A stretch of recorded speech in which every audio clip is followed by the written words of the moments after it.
With all this, Welcome, Dan, Majen, Massa. CIA, do you mean Candace Intelligence Agency?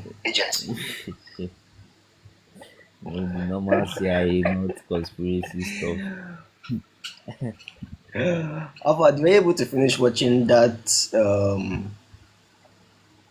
Piers Morgan and Nick Fuentes interview? I I didn't finish. It was sounding too cringe because, and I say many of those things I've listened to them, like all this was Hitler cool, Mm. like Hitler was fucking cool, like things like that. Black should be jailed. Like I'm not expecting any sensible thing from that guy. Like for me, it's just that if I was checking the comment section, I was just seeing a lot of supporters. Just if you look at the comment section under Piers Morgan, they were making it look as if this guy had a great interview and he He was didn't have, like, don't mind them, don't mind them. I Everything is think propaganda. yes, but So the thing is this. The thing is, like, even if you check if you check Pierre's comment section generally, he's always getting bashed. Even his followers bash him. So I don't think yeah, that thing is exclusive to Nick Fuentes per se. When Pierce interviewed, was interviewed by Tucker Carlson, when he interviewed Tucker Carlson, when he interviewed Candace, when he interviewed Andrew Tate, he's always getting bashed. yes, So yes, I don't really use his comment section as like a judge of audience opinion and all of that. it's true. I feel those people they just bring their fan base with them to the interview. Exactly. Yeah, And Pierce does not have like a strong, loyal yeah, they don't have any sort of fan loyalty. base, like exactly like those kind of people. But So but it's expected. for some reason the guy just knows how to like do those big. He knows how to get those big views. I don't know. That guy is just like I respect his craft though. Like he's Is it Pierce, Abi? yes. He's an attention seeker. He's like he's a bit of on the crazy side, but I like him because he's Yeah. low key is rational, except in some cases that he's really biased. Like maybe on the football side where he's just a Ronaldo fan and come on, it's obvious that Mm. maybe it's obvious who's the like maybe who's the best player of all time and all of that. But he's just such a strong Ronaldo fan, he's never going to change his mind or like maybe some other cases and well I feel for the most part, yeah, he's he's rational for the most part. Yeah, yeah, yeah. I And think I agree with you actually. yes, and knows how to talk to people that he disagrees with. Unless you are just extreme and he now becomes really combative. Personally though, I feel he's too soft on Tucker. Tucker is to me, Tucker is a pretentious ass. I don't Everybody knows Tucker is pretentious, but his friends in quotes, they are trying to deny reality. So even Megan Kelly, she's always, I mean, like she was reacting to this interview that PS had with Nick Fuentes, and she was like, okay, everybody was shouting that Tucker Carlson's interview was too soft, and now you have Piers Morgan, trying to be antagonistic and all of that to Nick Fuentes. That, but it didn't really change anything at the end of the day.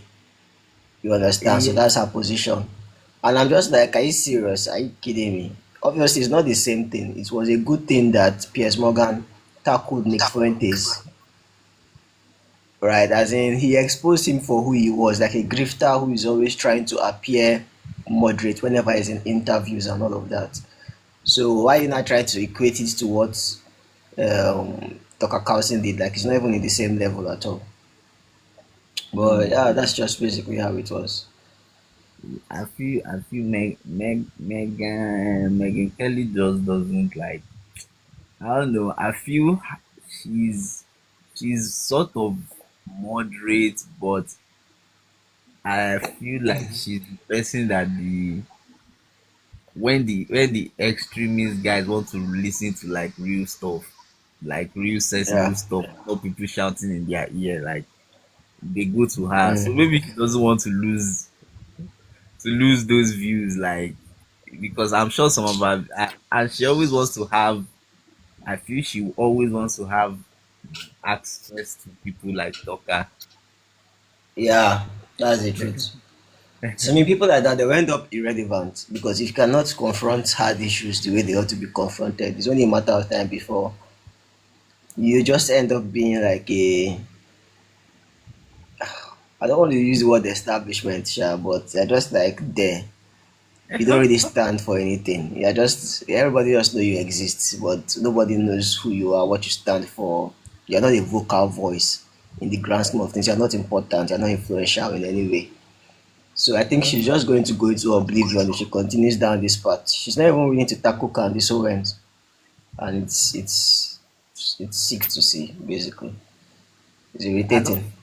I feel with Candice, I just feel like there is no point in her tackling Candice per se. Like, it's not worth it compared to Tucker or Because to me, Candice, I just see her more as a conspiracy theorist, and all these sort of people. There are people like that in America that are very like, the government this, the government that kind of. So Yeah, many of them are like, they can be crazy, but I don't think they are as threatening as the extremist guys that are following Fuentes and Tucker. Like, those ones really have like, I feel they are the people that can. They are the sort of people that can match, like, that can do the sort of January 6th stuff, or like, yeah, they are the sort of people that can. I don't even know how to frame it, but they are these sort of people that can really maybe like attack, like, act out on the violence. Act out the yes, violence. That's what you're yes, saying. they are those sort of people, or they are going to cheer it loudly, like, Yeah. So anyway, Nick Fuentes said that I think he's going after Candice Owens, especially because of what she has been doing to Erica Kirk, right? And it's like if she if after the Turning Point USA live interview that they want to do, if they're not able to like finally put her in her place, then he's personally is going to, you know, he's personally going to come against her and pretty much try to put her in her place. Nibaj, welcome, welcome, welcome. Fat bad year man. cleansing, welcome. Daddy the daddy. It's good to see you, Daddy Wa. I think this is your first. I don't know if it's your first live, Sha, but anyway, yeah, good to have you, Sha. This I'm is waiting first for time. Okwe and Biodo. I don't know where the hell they are, Sha, but I think it's the I'm first just buying time. on this Yeah, TikTok space. He has yeah, been one yeah. time on X like that. Now, 1994 enjoying last for X. Maybe that time self nasty Twitter. Oh, That time Ben still dey for Twitter.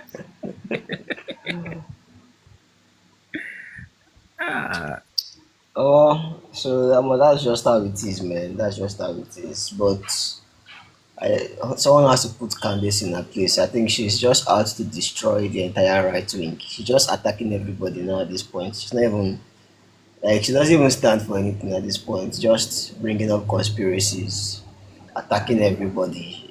I It just doesn't make sense, man.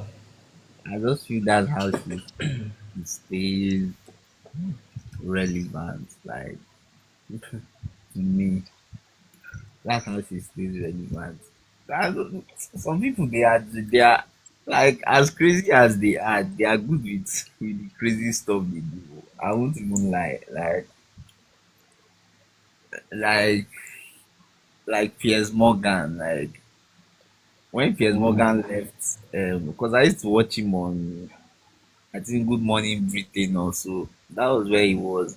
So when he had one issue Welcome, with, Mohammed. Welcome, Aisha. You can continue, fine. Don't worry. May I yeah, just welcome my people as they come. okay. I think he had one when he had that issue that he left. Good Morning Britain. After that, Harry and Meghan, he had one Harry and Meghan interview like this, where he was commenting on their interview with Oprah Winfrey or so. Yeah. So when he left, I thought that surely like this guy is going to be maybe irrelevant at some point. Like I don't see because he was funny, but he looked more like he was going to be on maybe the outrage side of interviews. Like, but he just kept on. I just kept on seeing him doing big interviews. Like today, Kanye West, Ronaldo, Trump, just constantly Yeah. bringing on big people that were really giving him views. And I was like, at some point, you have to say like, okay, this guy knows what he's doing. He's not just somebody that is just Yeah, I making mean, like, he has been around for a while, though. He has for been yeah around for for a a very while. very long time. So For a very he very has long. worked in virtually everywhere. Yeah, He CNN, has worked in Fox, CNN, all those other places. yeah, Daily Mail, many yeah. So like, he knows what Yeah. he's doing. So somebody like Candice, like obviously she's much less she's lower than peers on this kind of thing in terms of like media, but she's sort of like there are people that do this conspiracy stuff and they have their fans because America has an audience that you can cater to like that. Like Yeah. as crazy as it sounds, they always have an audience for that. This whole But like, God. how dumb can people actually be? Like, I mean, it's obvious that she's just grifting at this point. She first said it was Israel, that Israel had been, they knew that Charlie was going to flip, and then they decided to kill him, and they've been planning it since. Blah blah blah. Then she now moved to say there were Egyptian planes involved, so blaming Egyptian government. Then she said Donald Trump and the American government and FBI were involved. Then later on, she said, okay, no, it's the French government too that planned it alongside Israel. Then later on, she said there were members of Turning Point USA that were involved. Started blaming the hierarchy, the head of security, the producers, and all of those things. Now she's blaming Erica Keck as well for being involved and hiding it or not letting the truth come out. And I mean, it's just like, except you're a primary school child, I don't see how you will not eventually just see that, okay, this person is full of crap, right? This person is full of crap. They don't have any substance to what they're saying. She's just grifting and making money off of it. And it's sad to see, Sha, but it's the reality. I feel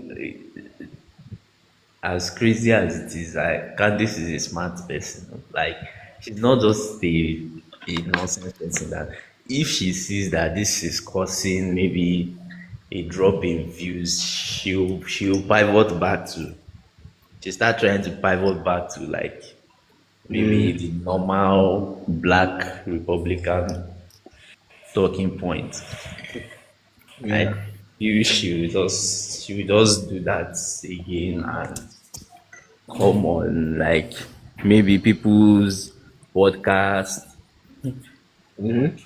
people that are much more like on the century side have one or two discussions like that with them and then she'll be accepted again maybe with a lesser audience but like she'll still have sort of a fan base. I Welcome, think Baba and Love. Welcome, Fiki Special. Welcome, Remileko. If I are able to on your camera, no, I don't know why. I don't know. I okay. don't know why. All right, now. So I was trying to wait for this guy to join in, Abiodun. He said he should give him a moment that he's busy or something like that. Sha. But basically, I think you've been following up with the. I don't know. Is there any other thing I want to say about Candace and this other guy? I don't think I have anything else to say, Sha. I just know that she has momentum. I know that eventually she would fade out. It's only a matter of time before she fades out. I don't Nick know. Fuentes I also don't has think momentum. I think they will fade out eventually. I don't think she will though. It's Like I thought she was going to like slow down after she left like Daily Wire, but she's still going. So I like no, I I knew just no feel no no. I knew she was still going to do better. I think she was going to do better after she left Daily Wire because a lot of people hated Ben Shapiro first things first for supporting Israel and all of that. So she breaking out, it felt like freedom finally. I think she was going to do well away from Daily Wire, but she has reached a point where she can't even sustain it with like organic discussions anymore. So she has to move to inorganic discussions, all these conspiracy theories, all these Macron's wife is a female. I have proof, I have this, all those nonsense. Like that's the only way she can sustain the attention, right? And it's a momentum that she has, but it's not going to last for a long period of time. It's unsustainable. That's just the truth. So I feel she's going to fade out. Someone like Nick Fuentes, on the other hand, I think he's going to fade out much. Like it's going to take a lot more time before he can fade out because he still has a lot of trajectory in front of him, to be honest. And at least he's what he's saying now are things that he has been saying since like 2019. You understand? Like he has been pretty consistent in it. So I don't think that guy is going to fade out anytime soon. But Candace on is inorganic. It's based on like distorted reality, and it's only a matter of time before people get bored and well, move on. as I said, I think at some point she'll slowly move back to the center. I don't know how much it will cost her by then, but I feel she will do that. She's a smart person, and she doesn't she can engage in many debates. So it's just because of the kind of person she has turned to. She can engage in like from the like right wing sort of talking points. She talks about Yeah, movies, UFOs, um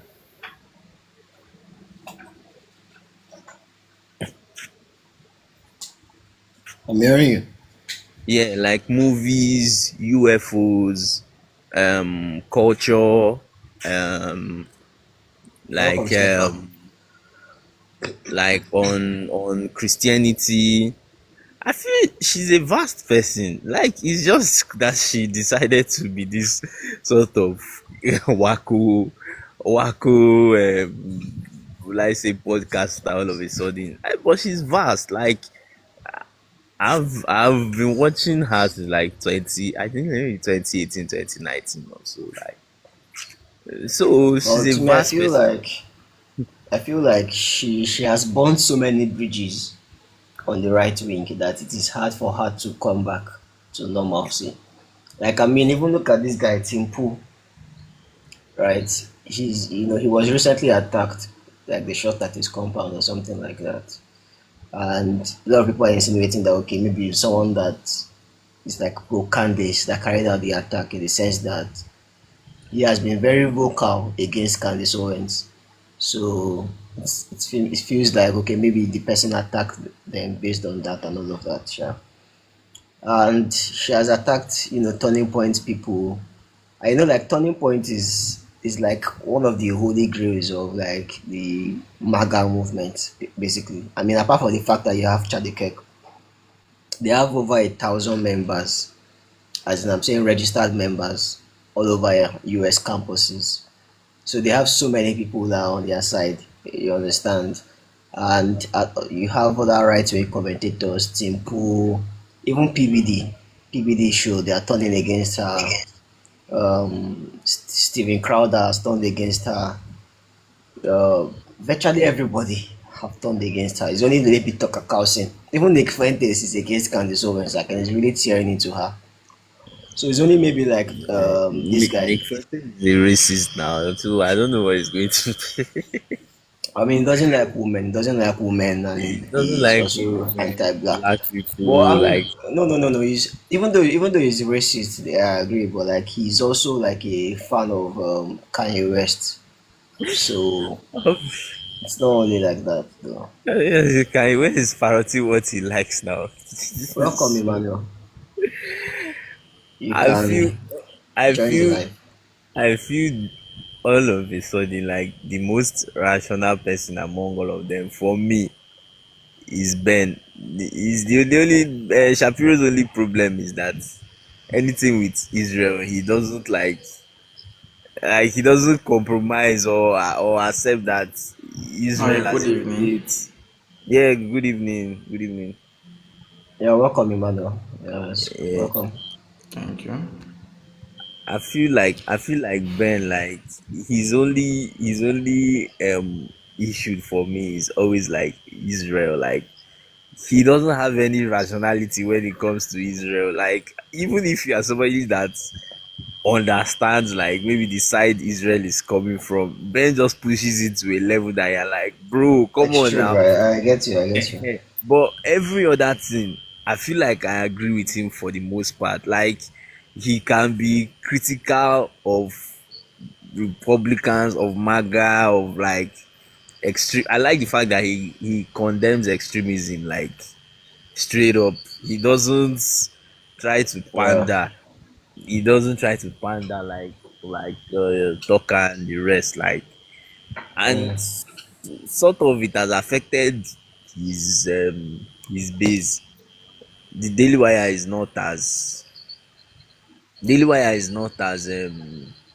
vibrant as it used to be, and Yeah. some of their big guns left, like Candice, this Brett Cooper girl too. There's this Mm. Brett Cooper girl that Yeah, yeah, left. yeah. So I Has feel she like left or she still? Has she left? I she don't think she left. has She left left. now. That was last year. She left last year. Mm. Yeah. So it happens, but for the most part, I like his position, and he's less radical than he was maybe like 5 6 years ago. Maybe it just comes with age and seeing more people that are, Mm. I just feel it's what usually with age when you're having people grow around you and there are much more important things in your life than coming out to be combative like every single day trying to destroy Yeah. somebody or so and he gets the other side more than he used to. So like even when he was promoting his book, he went to like a lot of like both liberal and conservative podcasts. Like he went to Breakfast Club, went to Stephen A. Smith, went to um this Cuomo guy on News Now, Chris Cuomo. Yeah. Yeah, like to me, I prefer when people are able to do that. I'm not like I'm not all those people that is stuck in one echo chamber or something. Now why you know they like me? I be moderate. I be But there are some moderate. positions you can't be moderating.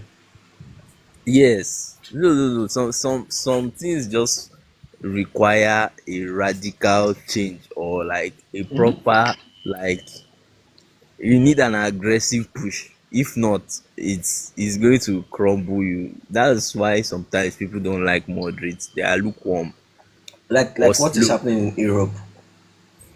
What's happening in Europe right now? They are being overrun Yeah. with immigration.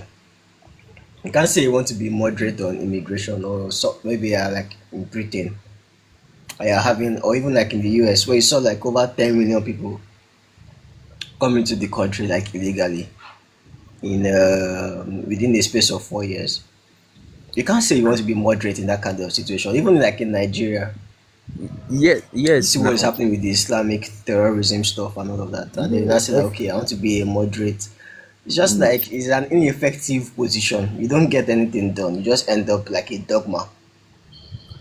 Yeah, of course. Like on that situation, yes. But if people were much more like moderate, doesn't mean you're straight down the middle. It just means that you have principles that if situations arise, you can compromise on depending on the context. It doesn't mean that you are supposed to just be one center guy that doesn't stand for anything. You have your own principles, but there are cases where you can be like, I get why it's like this, but maybe I don't agree. I mean,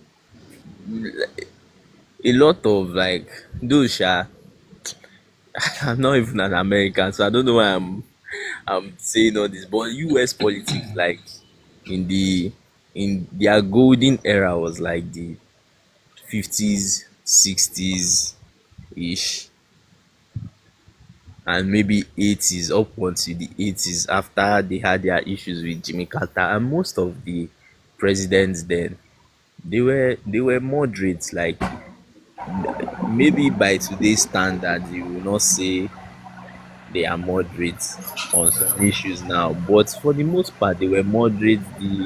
The country used to work together. Like sometimes even you will see like maybe a president, a Republican president with the house or the house leader or senate leader that is a Democrat, and late in the night they will be smoking together or playing cards or something like that. It can't happen now. And that's because before they had like certain positions they agreed on, and the center was larger. So if you say you're a moderate, it's more easy because there are more people that are moderate. But now everybody wants to be a radical on this side, on the It's other not even side. about that. Yeah, I agree. I agree. Like, okay, yeah, things have changed because of that. But like, I think it's because of the sort of policies that are being pushed now. Yes, Like, you are either a nationalist or you're a globalist, and there's no middle ground between those things. You can't say you want to be a global nationalist. It doesn't exist. yes, but So the people before that used to understand. They were strict with immigration, but they also knew that okay, maybe for Americans that okay, this is what this country was also built on. So we know when to open the doors, close it, see people that we see countries or cultures that we are not open to. Like Americans imported like maybe out of compulsion, but like almost a million Vietnamese after the war. Those people are yeah. some of the most successful people now. Do you get? So it's not like those things didn't used to happen before. In the early like 2000s, like they used to do this visa lottery that a lot of Nigerians used to win it. Do you get? And many of them in 90s and 2000, and many of them they've like assimilated, they are like they are doing good. I just feel the politics was put ahead of like the well-being of the country, and you are now much more interested in winning than your country being good. That's I feel that is where like that's where the shift came. That's where the shift came, and unfortunately, it happened. I would say it happened from more like from George Bush after the war. People just took a stance, like, and then All Obama right. came. Olore, be welcome. Oh. Welcome. I guess let's dive into the conversation for the night. I don't know why you guys are not able to on your camera for some reason. But anyway, it's all good. With or without the camera, the right position will prevail. And I wanted the building to be here so I can at least put him through one or twos because I think he's been very pro interventionist. Funny enough, he's the person that is always complaining about American intervention. But when Nigeria is when Nigeria is intervening in Benin Republic now, he's suddenly happy that okay, we're exerting our influence. So it's just like um, but everybody's like that. Everybody's like that. Like you see a lot of African people that always complain like this country is imperialist, this country is this, and then when they are boasting about their ancestry, they will talk about how their ancestors conquered don't mind them. from this thing. That's what I'm saying. Like every major tribe in the country, you automatically have an ancestry that was imperialistic in nature. That's just a Yeah, fact. If you're a yeah, major tribe in Nigeria, if maybe you're Yoruba, you're Igbo, you're Hausa, Fulani, inevitably there was a point in your ancestry where your ancestors went out and conquered people and forced their culture, you know, um, they forced their culture on those people, and that is why you ended up becoming. So a lot of people, when you trace their genealogy, so you find out that maybe they don't even belong to like the pure, in quote, the pure lineage of that tribe or ethnic group. Is they were just conquered and they adopted the culture because those were mega empires. So but then when you not turn again and you start blaming British for expanding and all of that, it's like they were just effective at it. They were just effective at it, and yeah. that's just the reality.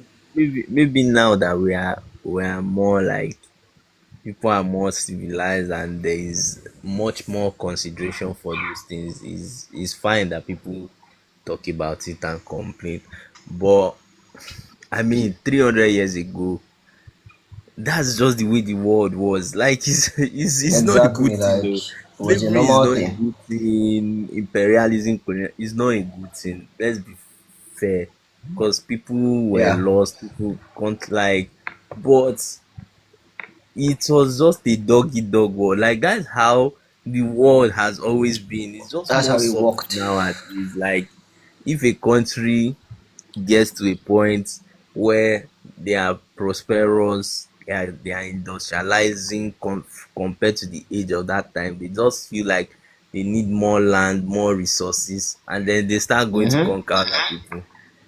That's just what it is, and they That's just, find and I think that's part of, there's this myth of economic growth that we always have. Like they'll say, okay, the economy is growing by 5%, or the economy grew 5% in 2024, 2025. Like, how do you think the economy is growing? It's because you have to keep on expanding. You have to keep on expanding, number one, the available resources, the means of production, all those things. Those are the things that make the economy grow. So it's if you want to, except you want your economy to, have like a recession or something, you're always going to have to keep expanding to an extent, or at least, if you want to drop the prices of goods and all of that, you have to have abundance of resources, and someone is going to take the shortfall from that. But anyway, that's just by the way. I don't want to dive into economic this thing. yeah, I Larry, be know. welcome.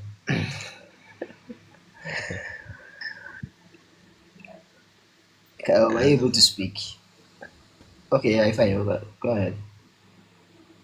I'm just I'm saying able to like speak, but I'm in a noisy place. I'll try and change my location soon. Okay, okay, okay. All right now. yeah, I was just saying like it's just I just feel it's just the thing that every empire like has done like um they start from like regional, then maybe continental dominance, and then global. So the people that are most successful at it are the people Mm. that now because even the British that came and colonized Nigeria, they conquered a lot of regional empires. Like they conquered like the Fulani Empire, they conquered like the Kanem Bonu, um, the Benin Empire. They conquered all these are empires. Or your empires, they conquered it.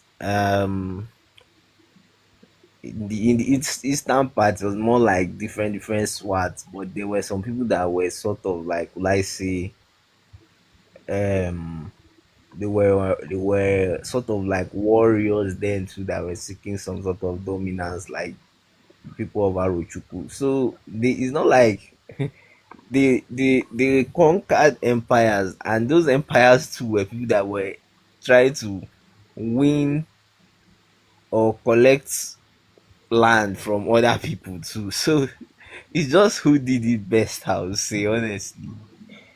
Honestly. And before the British was like Ottoman, and you know, you further back up until Rome and Greek, and I just feel it has always been like that.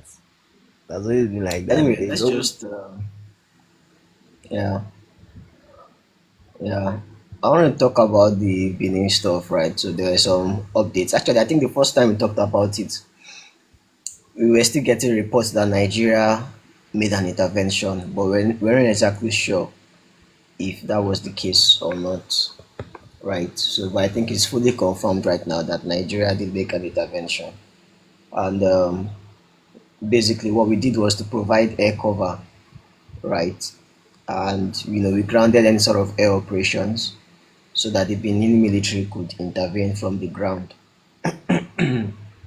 The coup was carried out by, I think it was a lieutenant colonel, right? So some people say that okay, oh, I was bound to fail, blah blah blah, a lot of that. But then it's also important to go into like the details of what exactly led to the coup, right? So a lot of people tend to gloss over those details. They just be like, oh, they plan to have a coup in Benin. It has been a stable democracy since like 1977, almost 50 years plus rather, right? And all of that. But that's not the case. That's not the reality. Benin is like what you call an electoral autocracy. I actually just even heard of the word I didn't know it existed. I always say maybe, you know, I that's always what call Nigeria them, is turning into low key. bro. I'm going to talk about it now. That's why people that are saying things like PDP are to blame, blah blah blah. I'm like, bro, whether PDP are to blame or not is irrelevant. Nigeria is turned into an electoral autocracy, and it's not going to favor anybody. You understand? So basically in Benin they elected, it was in 20, I think around 2015, 2016, they elected this guy called President Talon. And the guy was like a he's like one of the wealthiest person in the country basically. I don't want to say Dangote, but pretty much like the aura of Dangote. So he's very rich. He's like the largest cotton producer in Benin. I know that in Benin, cotton is like the major export, one of their major exports in Benin. They don't have like oil compared to like Nigeria. So cotton is like the main thing there. So he's like the biggest. He has the biggest oil and cotton, rather biggest cotton production in Benin, and ultimately, he had always been liaising with like the political class and all of those things, and then eventually decided to run for power, and run he did, and he ended up winning the election actually. And everybody was happy. They felt like, oh wow, yeah, great, democracy is moving forward, right? And after, as soon as he won, they started a bunch of crackdowns, basically, against the opposition. And he said that the first thing he did was he constricted the amount of political parties that existed in Benin. So in Benin before, they used to have over like 100, the way we used to have in Nigeria, they used to have like over 100 parties contesting in the election. And how when they are reading out the results, you now be seeing APC 1 million, PDP 2 million, Labour 500,000. Then you now still keep going down. Start hearing ZPP, JKP, EBA party, all those. So they had a lot of like irrelevant parties, right? So you said that okay, I have a genius idea. How about we streamline the parties? And everybody was like, okay, not bad. Let's try to streamline those parties. But underneath it, the way he decided to streamline the parties was designed in such a way that pretty much eliminated all the opposition parties. I mean, it's one thing to decide to streamline parties so that maybe there will be like 10 or 5 major parties, and you can say, okay, yeah, that makes sense. But what he did instead was that he created very strict, very tough restrictions or tough criteria, right? In the sense that you need to register basically as a party in Benin, you spend close to $500,000, right? Do you know how sick that is?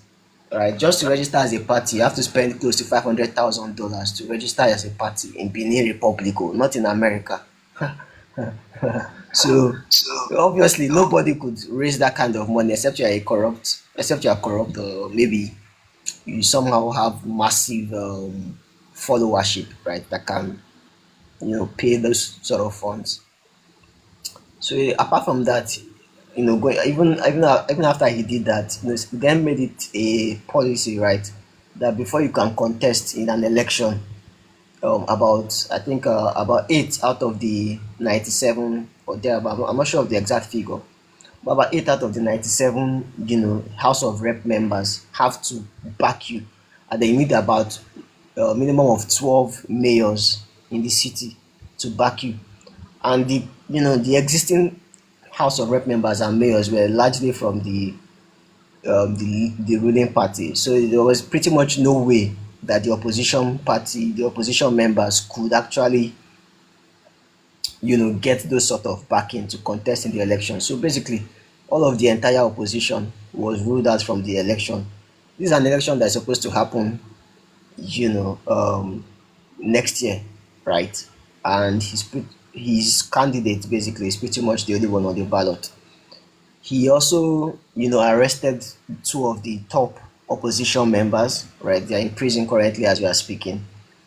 Um, he then decided to create a Senate, right? And in the Senate, all of the former head of states, all of the former presidents or rulers of Benin were going to make up that Senate, right? And pretty much the Senate will have domineering control over whatever the presidency decides to do. So basically, the whole Senate's position, and it's a lifetime membership, by the way. So right, so he created a Senate whereby he automatically would be a part of the Senate, and he will have lifetime membership. Right, it's not a contested post. As long as you've been a former president, you are automatically guaranteed a lifetime membership in the Senate, and the Senate has heavy jurisdiction over what happens, right? Um, as regarding the presidency. So basically, he created an avenue for himself to be the de facto leader, because obviously he's going to end up becoming the Senate president, most likely than not.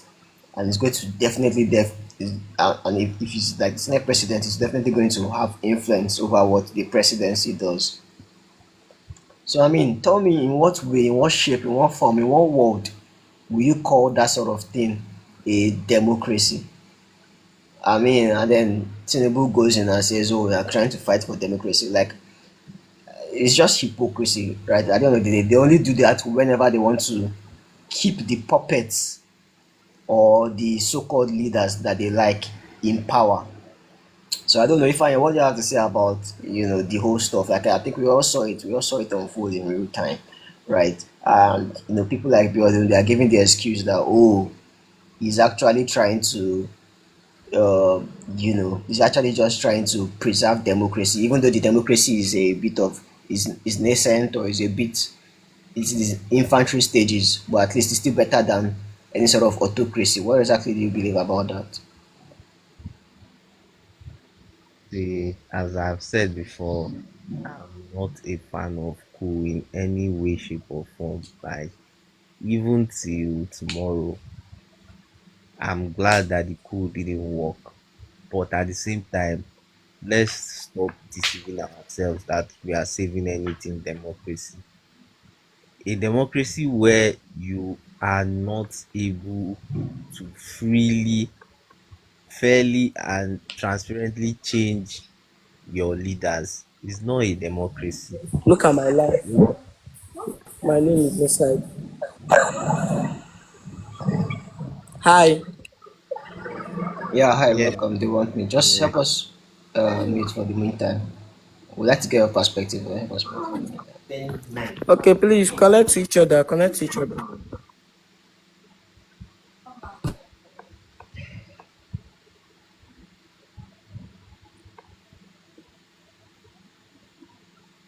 All right, yeah, go ahead, you fine. Yeah, so I'm saying a democracy where you cannot freely, fairly, and like transparently change your leaders is not a democracy.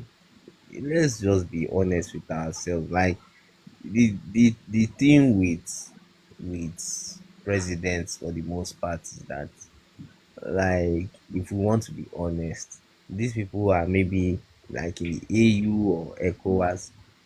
They become friends, they become allies, they become partners. So sometimes even their friendship or their um alignment now transcends whatever business or official stuff that they have. Yeah, So I just feel like if it wasn't maybe a strategic um alignment that Tinubu has with that sort of person, I feel like he probably have just let the coup go.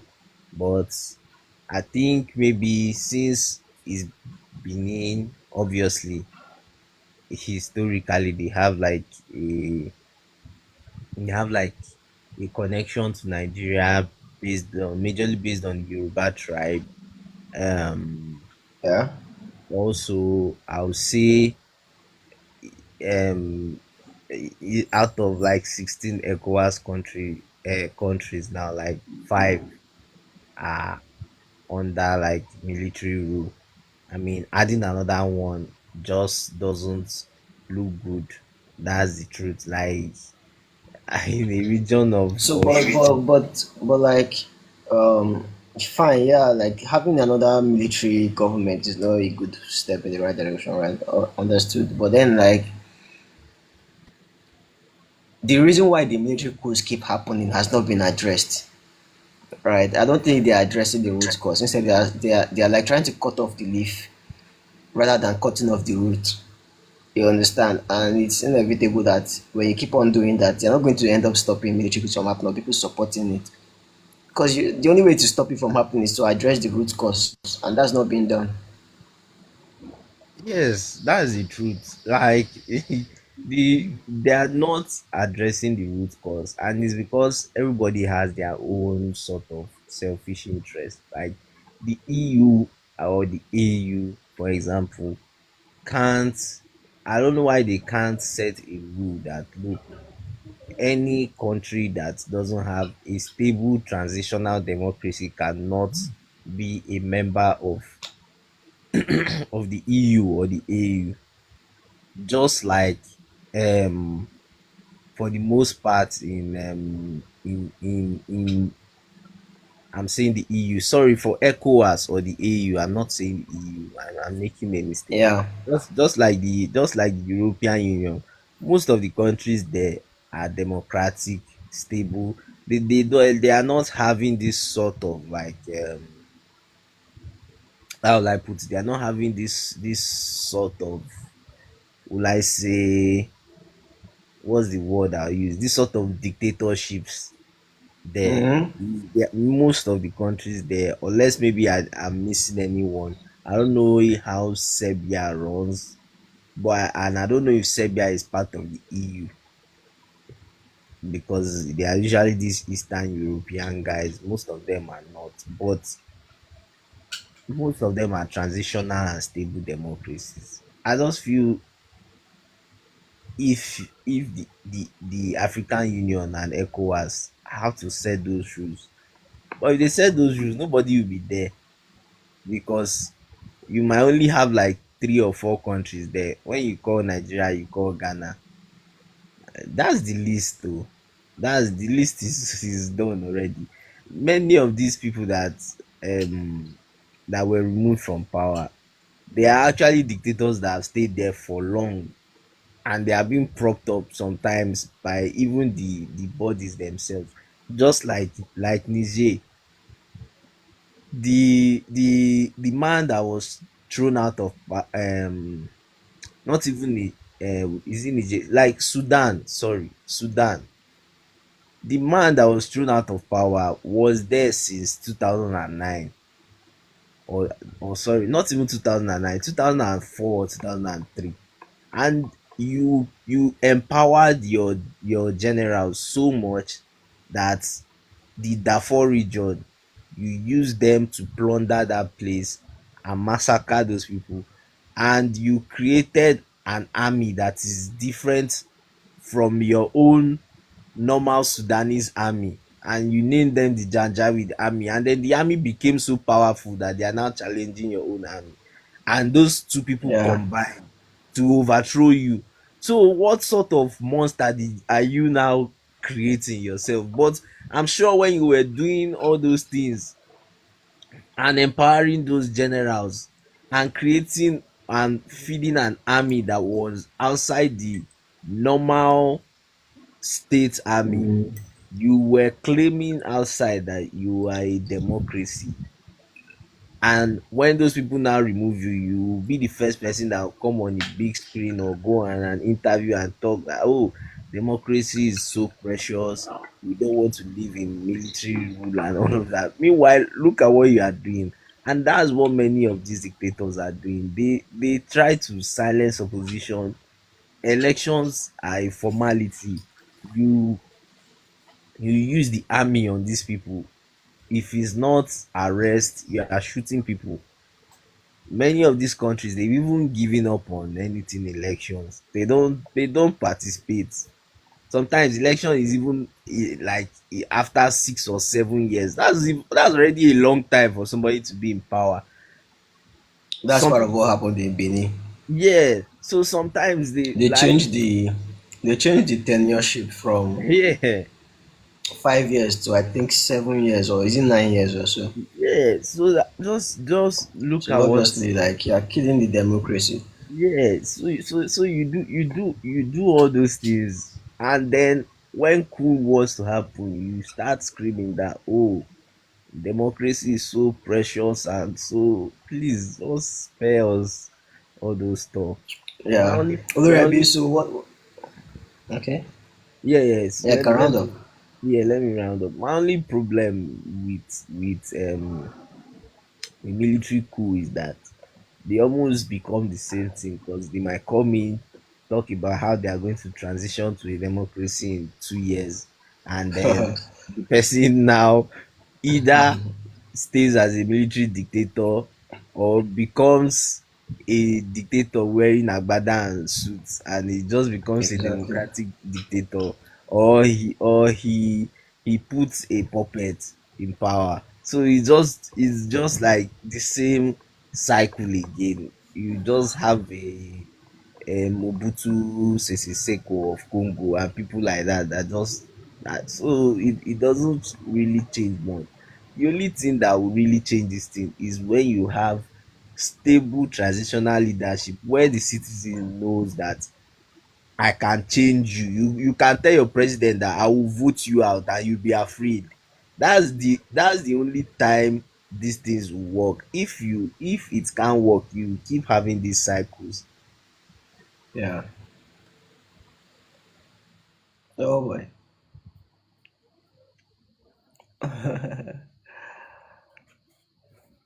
Alright, what's your own perspective? Yeah. So good evening, everyone. I actually have a lot of things to say. Like, there are so many points to talk about. So let me start with this first. On the issue of Nigeria's intervention in Benin, I want to ask a question. I don't know if you are aware, but let me just ask a question. Did Nigeria carry out that intervention on behalf of ECOWAS, or they just did it on their own? We just did it on our own. I mean, yeah, they did it on behalf That's of my question. ECOWAS, but how many countries make up Is that ECOWAS at the moment?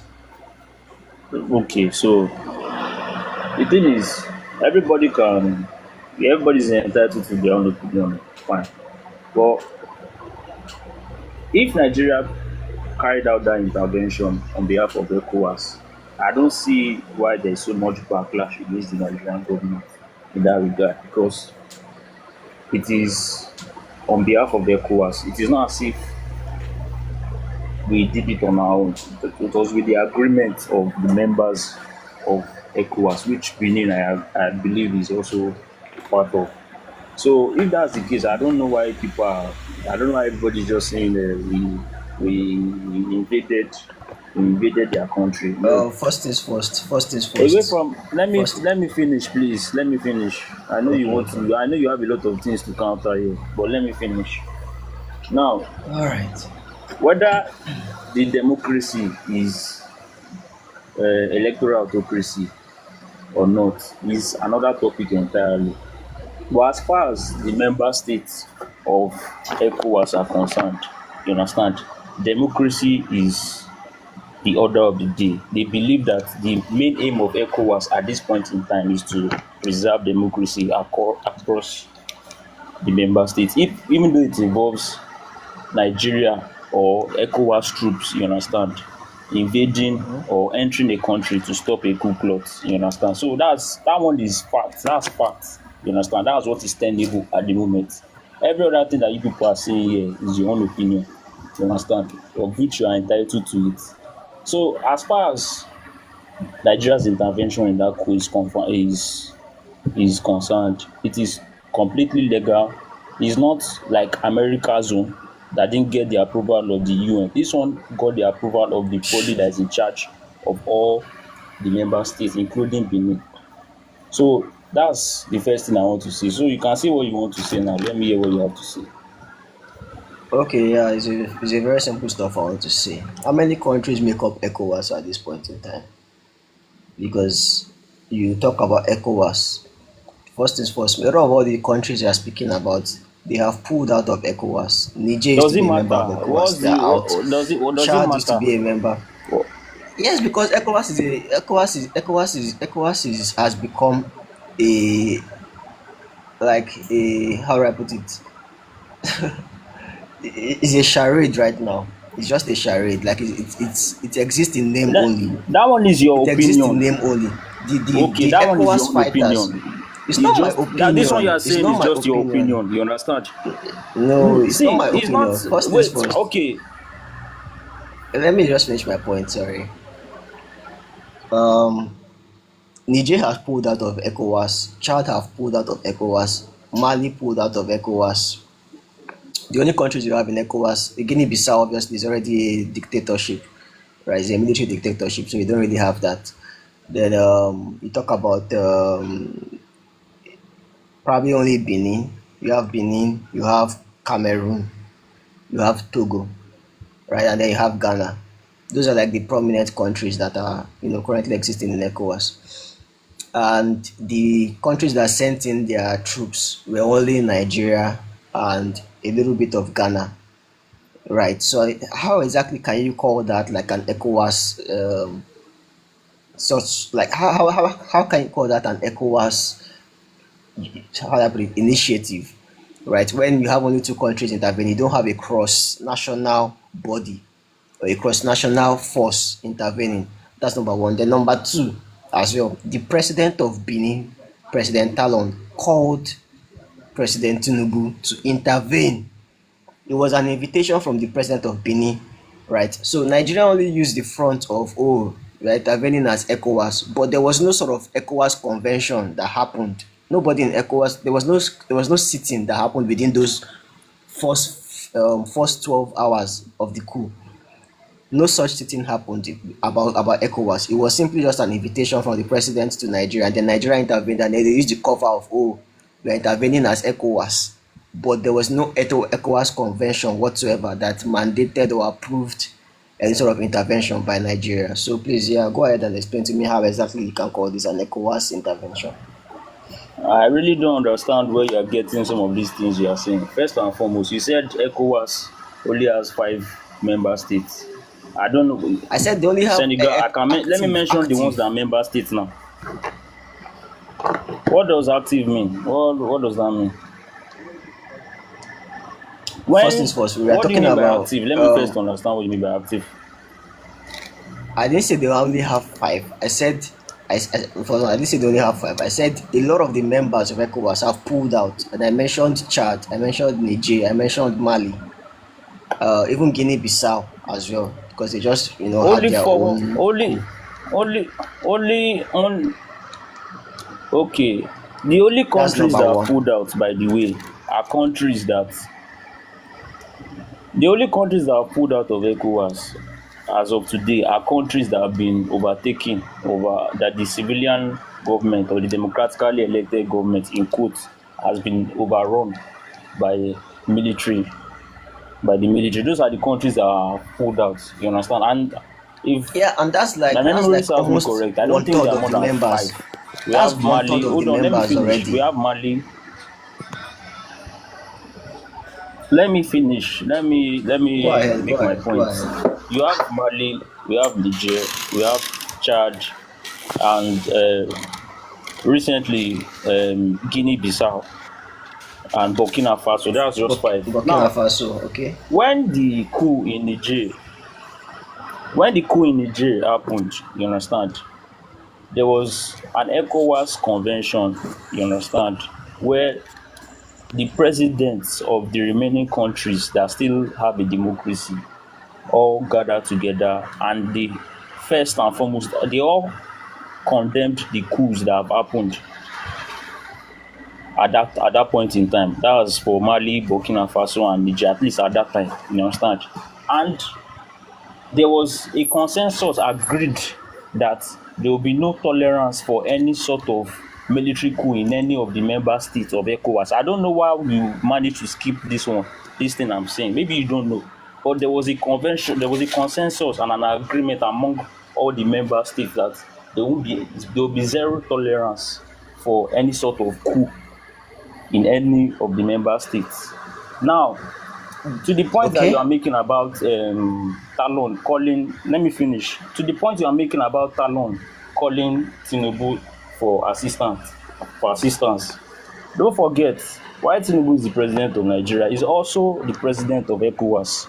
So he could as well have been calling Tinubu to carry out that duty as the president of ECOWAS. That one you are saying that is because Tinubu is president of it's not factual because you can't prove it anywhere. Because as far as Tinubu is concerned, he's also the president of ECOWAS. Now, the intervention of Nigeria in Benin, you understand, was a standby intervention in the sense that there's no need for them to carry out any convention and agree on anything before they carry out action because they've already made the consensus ab initio. You understand? So there's no need for them to call any sort of when when a group of people have already agreed that this thing, if it happens again, we won't tolerate it. What's the need for them to now have a consensus again when it happens to another person? So that's why I'm telling you that there are facts and there's facts and there's dog whistling. You understand? You can decide to give your opinion on things, but as far as facts are concerned, most of the things you've said are not even tenable. They are not factual. That's the truth. It's just your opinion. You understand? I'm not saying in any way, don't try and not misunderstand me. I'm not supporting whatever the dictator, the electoral autocrat that Stallone is doing in Benin. But as far as law and the constitution guarding the activities of ECOWAS is concerned, nobody has committed any illegal intervention. That's just what I want to first put across. Now you can go ahead. Okay, yeah, first thing I want to say is this, like, when you talk about ECOWAS, virtually 80% of the resources and the capacity that you have in ECOWAS comes from Nigeria. So let's just get that by the way. Anyway, the whole ECOWAS front, first things first, in Nigeria, you are you are legally not allowed to um, declare war or make any sort of military interventions, offensive military interventions, except with the approval of the Senate. That's number one. Tinubu did not get the approval of the Senate before he intervened. It was after he had already done the intervention. That's when the Senate now convened and approved. I mean, what sort of sick stuff is that? You're not supposed to make any sort of military interventions except with the approval of the Senate. The only time that you have presidential powers to do so is when there's a defensive uh when it is a defensive military intervention, like there's an attack on the country. So by law, you are allowed to, approve defensive military actions. But any sort of offensive military action is not allowed by Nigerian law, except with the approval of the Senate. And he did not get the approval of the Senate before he made that intervention. But obviously, we have a rubber stamp Senate, so they didn't hold him accountable to that. That's number one. Then number two, let's talk about the ECOWAS treaty. The ECOWAS treaty that you're talking about is in it's I think it was like around let me see if I can even find it again. I think it was around 1981, yeah, there about 1981 that the treaty was actually set up, right? Where you are allowed to make interventions if there's an attack on a country, and then they expanded it later to include attack on democratic institutions, right? Yeah, but then it's simply based on it's you can't bypass the convention. The how do I put it? There's an existing law, yes, I agree, but the law, there has to be like an approval for action by ECOWAS. You don't do it spontaneously saying, oh, there's a law, so maybe later on we'll decide that, okay, yes, there's an approval. No, the approval has to come first before the intervention, both in Nigeria and both in ECOWAS, and he didn't get any such approval. The president of Benin simply just called in that, oh, intervene, and he intervened. Right. So that's an illegal action based on the law. Yes, there's a law, but there's a process to which you have to follow before you can, engage based on that law. You can't just say, okay, because the law is there, whether or not I get the approval, it doesn't matter. The law will focus on that later. No, you have to follow the due process of the law, and the due process of the law was not followed.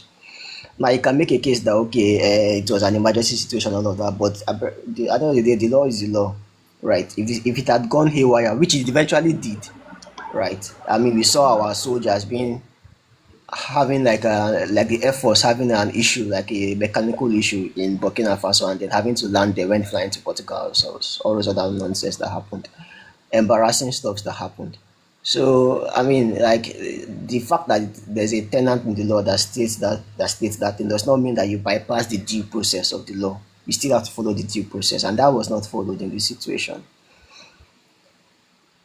All right. So you quoted the ECOWAS treaty, and according to you, you said before any military intervention by ECOWAS is carried out, you understand, there has to be a convention.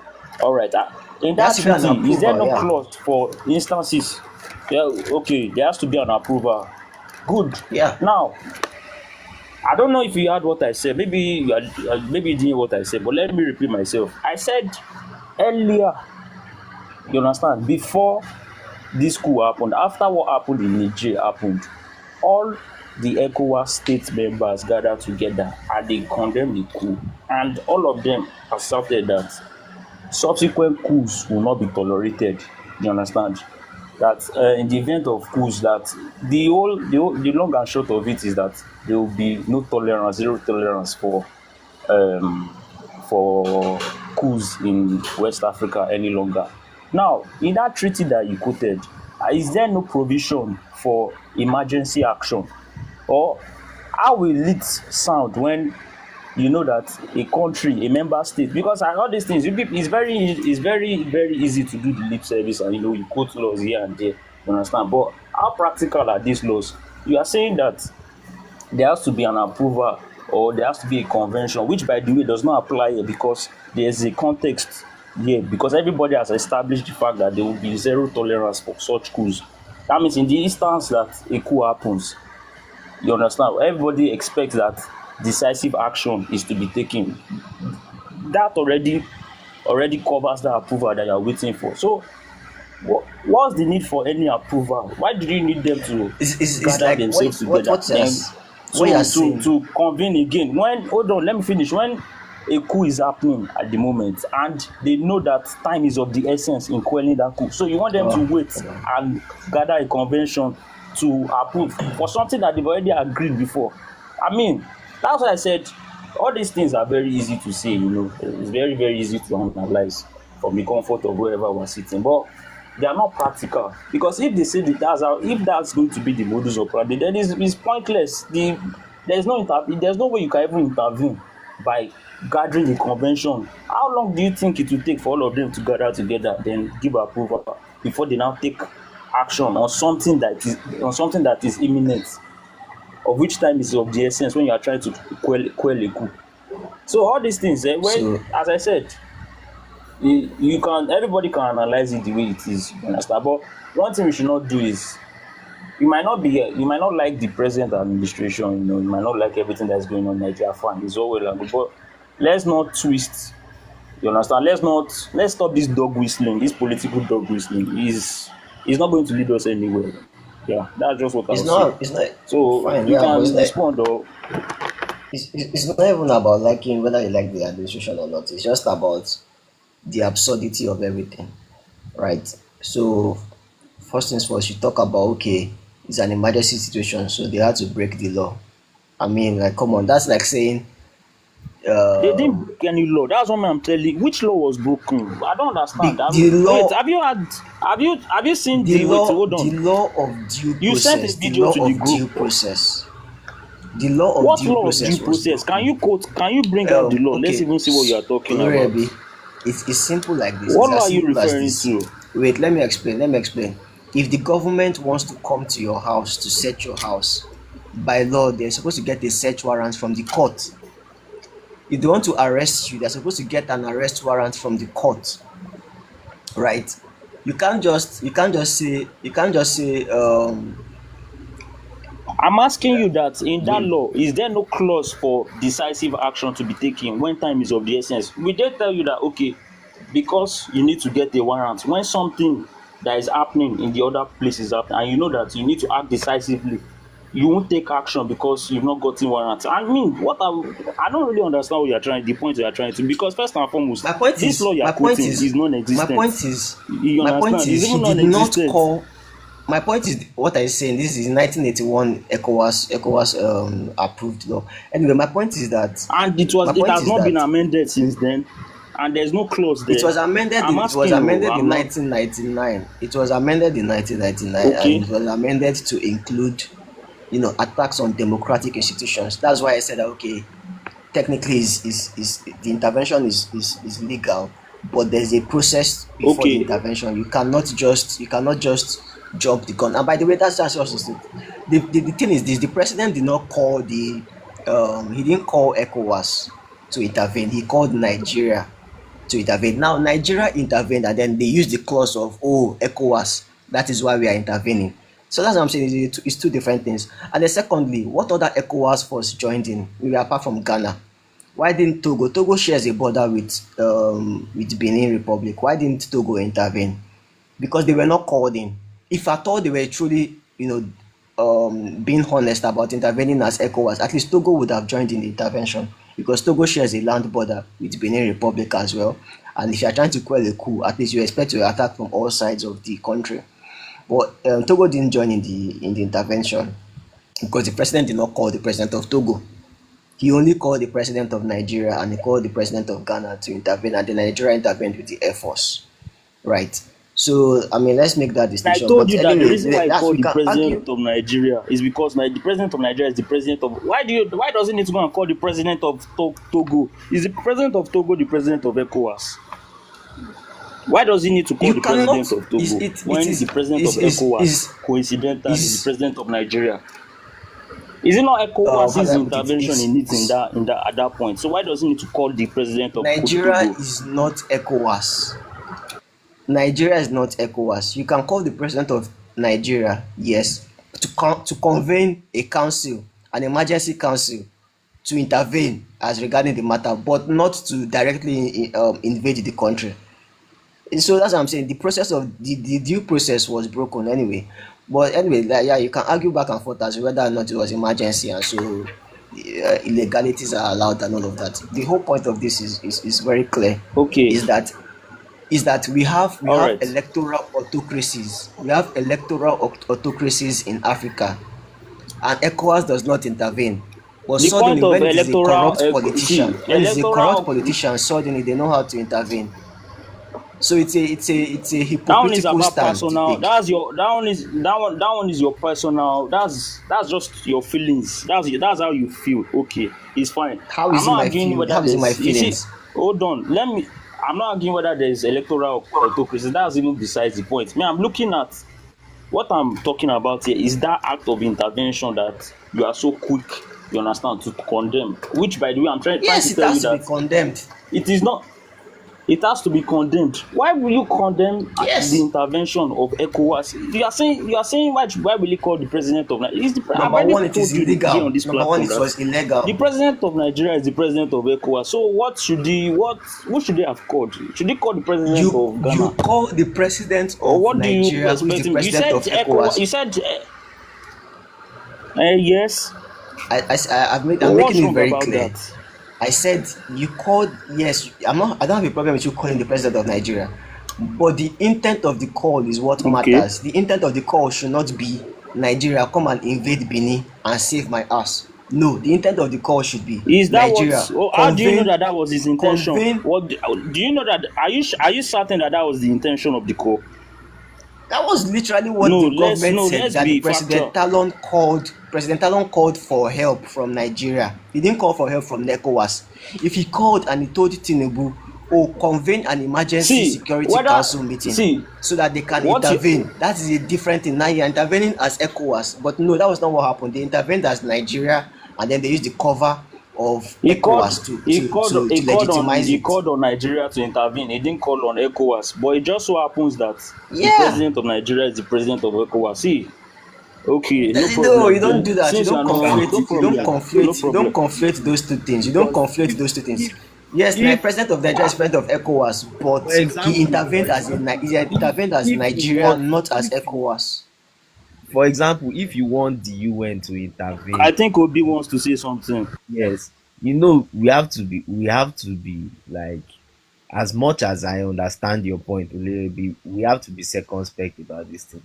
If somebody wants the UN to intervene now, there are like probably five member countries that are like permanent there now. That's You US, understand?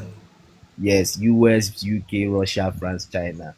If you call the US, for example, which obviously is the number one country there, and they act as the USA and not as the United Nations, you know it's a different ball game. It's an interventionist talk.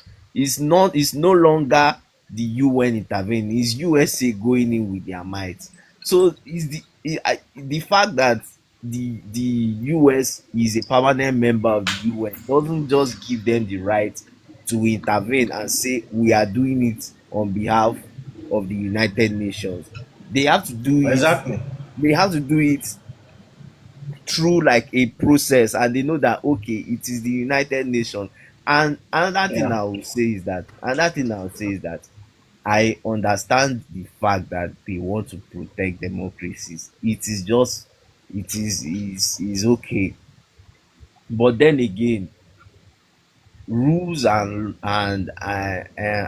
laws, yes, you can say is the law, but they should also be how will I put it now? They should also be they should also come from a place of like real true justice and true like will I say, like they should have like a proper place that they are coming from, not just from just a protectionist will I say. Because for example now, when Libya was invaded, most of the countries that voted to invade Libya were UN countries. They voted. It doesn't mean that it was the right thing to do because that's the law and the member countries voted that Obama should send troops to Libya. At the end of the day, it turned out to be a wrong thing. Thankfully, we didn't have any chaos in Benin Republic. But then again, not because maybe it went that way. We now want to apply that context because a lot of people were angry that there was intervention from the UN in Libya. But the UN countries, they voted for it. Just the way ECOWAS now have, they voted for something like this. So there has to be, will I say, there has to be principles to these things. Not like you just make laws to protect yourself, and then, and you're also talking about, okay, the law. Now Senayo is also giving you like a context to how the law is followed, and now you are putting interventionist, like quick intervention. So are we following the process straight up, or Mm-hmm. are we bending it where we like? Obviously we are human Exactly. beings, maybe, so you can't follow everything straight up. There are cases for context, but sometimes let's not just speak and choose the context that we say we want and the context that we don't want. Where One we thing don't I will want say is this. One thing I will say is this. One thing I will say is this. You see, if the let's say just picture a world where the president of Benin, you understand, was not an electoral autocrat. He was a true democrat, you understand. He was not doing all the terrible things that he had done. And the military struck and Nigeria intervened the way they intervened. Or yes, Nigeria, let's, because that's what everybody is saying. Nigeria intervened the way they intervened. Nobody will be critical about the manner in which they intervened, you understand, because at this point in time, we know that this person, the um the the democratically elected president here, has not done anything wrong, you understand. He's not an autocrat, you understand. The military are just trying to seize power for the sake of seizing it, you understand. Nobody will talk about this, nobody will be critical about this the way people are critical about it, you understand. That's just what I'll say about this. But let's move on to another topic so that we don't dwell too long on this that. this That's just, subtopic.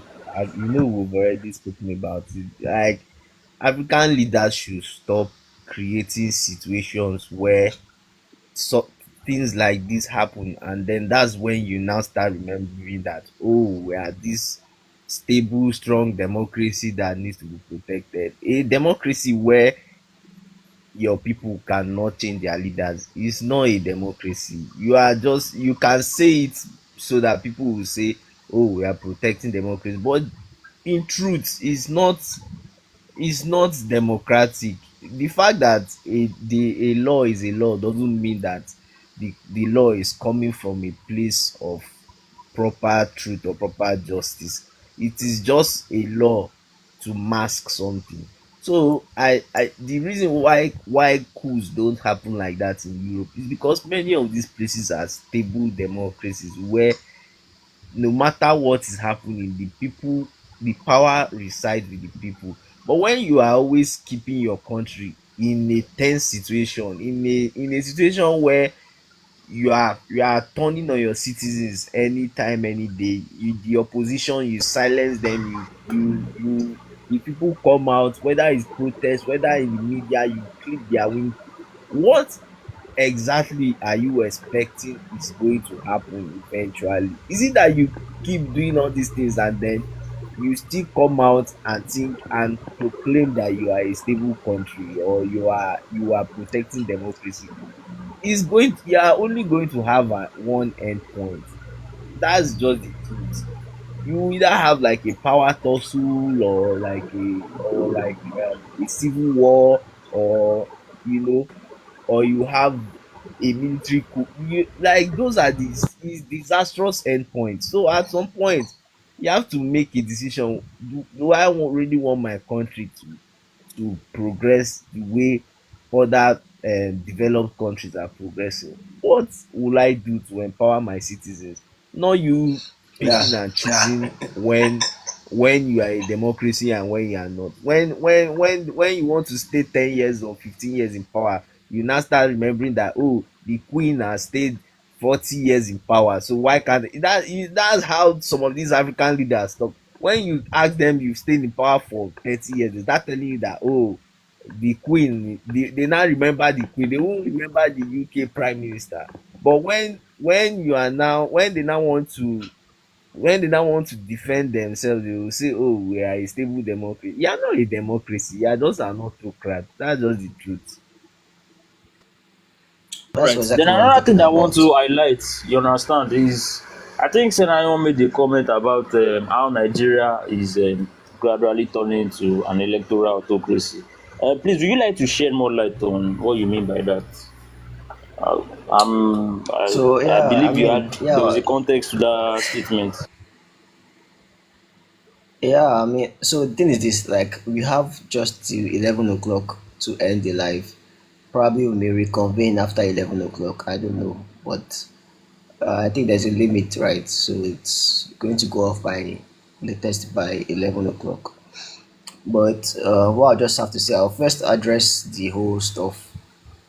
My summary or my end or my conclusion rather on that matter is this. I don't have a problem with ECOWAS intervening to stop military coups. I think it's a good thing, to be honest. But I'm tired of the whole fake notion of, Yeah, we oh, have we are gotten. protecting Actually, I democracy. understand that point. Wait, I understand your point just let on me that. finish I up. Just let me understand. finish up. Yeah, I'm just tired of the whole fake notion of, oh, we are protecting democracy. If you want to protect democracy, you protect democracy not only against military coups, but also against electoral autocracies. Right? Whenever you see a president changing or amending the constitution that will give him a lifetime Senate membership or in control over the president, you have to intervene, whether it is diplomatically or militarily. ECOWAS must intervene. That's the only time that I will now buy the notion that, okay, truly when you're intervening in the military coup, you're actually trying to preserve democracy. Otherwise, you're just saving your autocrat friend, you're just saving your autocrat body. I mean, it's a bunch of autocrats saving themselves in the name of democracy, and it's irritating to watch. So they should. What is good for the goose is good for the gander. If you're going to intervene in military coups, intervene when there's a threat to the constitution as well, and end it. That's just what I have to say about that. Then, as regarding Nigeria's electoral autocracy, I think is visible to the blind and audible to the deaf. When you start seeing virtually, if you ask Nigerians what are the top parties in the country, they'll tell you APC, PDP, and Labour Party, right? And the second party, or the second most popular party in the country, which is the PDP, is definitely getting decimated. As at 2023, PDP controlled Rivers State, they controlled Akwa Ibom State, they controlled Enugu State, and a bunch of other states. Fast forward to 2025, the governors of those states, Enugu State, Rivers State, um, what was the other one that I mentioned? Akwa Ibom. No, no, okay, not even Akwa Ibom. I think it was, is it Bayelsa. Delta? Yeah, Yeah, Delta Bayelsa. also. Delta, Bayelsa, all of those states have swung, or the governors have bent the knee and pledged their allegiance to the APC. So basically, you have like virtually. Is there still any other what other states? I think I have to even check it out right now. What other states are PDP controlling? I think it's just a handful. You can probably count them in my fingers. So when you have that sort of situation, that kind of reality happening or taking shape, it's an obvious fact that the democracy in Nigeria, the multi-party democracy, is taking a hit. And what exactly is causing it to take a hit? Definitely electoral pressures against the main opposition party. We saw what happened with them. I mean, there was a PDP convention held by the governor of Ibadan, the governor of Oyo State rather, that's Sheyi Makinde. They were having the PDP convention, and this dude, Wike, came in with a bunch of, we call them security agents, right? Basically, but he came with one purpose only, which was to disrupt the convention, which was to divide the party. And pretty much he was allowed to do what he came to do. There was no sort of legal remorse or legal action, retributed against him for that, because I mean a lot of laws were broken in that process. What you simply have is that the government keeps quiet, the ruling party keep quiet, they allow those things to take place. And ultimately it has reached the point where everybody can see the crap that is happening, and everybody can see, right, that Nigeria is ultimately becoming a one-party state. And yes, you can blame the PDP that they had faults in it, things like greed and the likes of all of that. But ultimately, there's a systematic attempt to decimate the PDP, and Wike is at the forefront of it. And I think they are definitely letting it happen, right? So I mean, when time comes and you have only APC candidates on the ballot box, or APC candidates only being allowed to run, or only being able to win the elections, then automatically what you have is a failed democracy. What you have is just electoral democracy taking shape, electoral autocracy rather, taking shape in a distinct form, right? So basically, that's just it for me. I think we have just 5 minutes to go. Maybe we'll probably reconvene the live, but yeah, you can go ahead. All right. So concerning what you said about the whole electoral autocracy thing issue, as far as I'm concerned, you see, Nigeria is not like Benin or Benin Republic. You understand? Nigeria is much more diverse. You understand? You see, I don't think what happened in Benin Republic can happen in Nigeria. You understand? And the reason is because you see, this our diversity that is at some point or on one end our biggest setback is also our biggest strength, and it's because of situations like this. I don't think what played out in Benin can play out in Nigeria because of the diversity in our culture, diversity in our religious identity, which ultimately affects our political views, the diversity in our politics, you understand?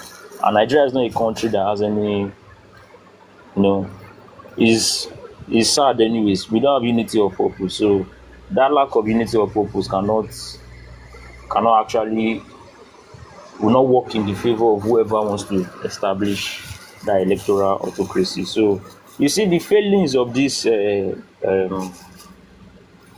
oppositions in quotes, particularly in fact the person that is actually failing is just PDP. You understand? The failings of these opposition parties, as far as I'm concerned, is entirely and solely their fault. You understand? All these ones that you said about systematical intervention of the ruling party, I mean, I don't know what you'd expect them to do. You see, there was a constitutional crisis or conventional PDP conventional crisis in Oyo State. It's a family affair party is concerned. You understand? And besides, they won't want to even intervene because it's playing to their favor.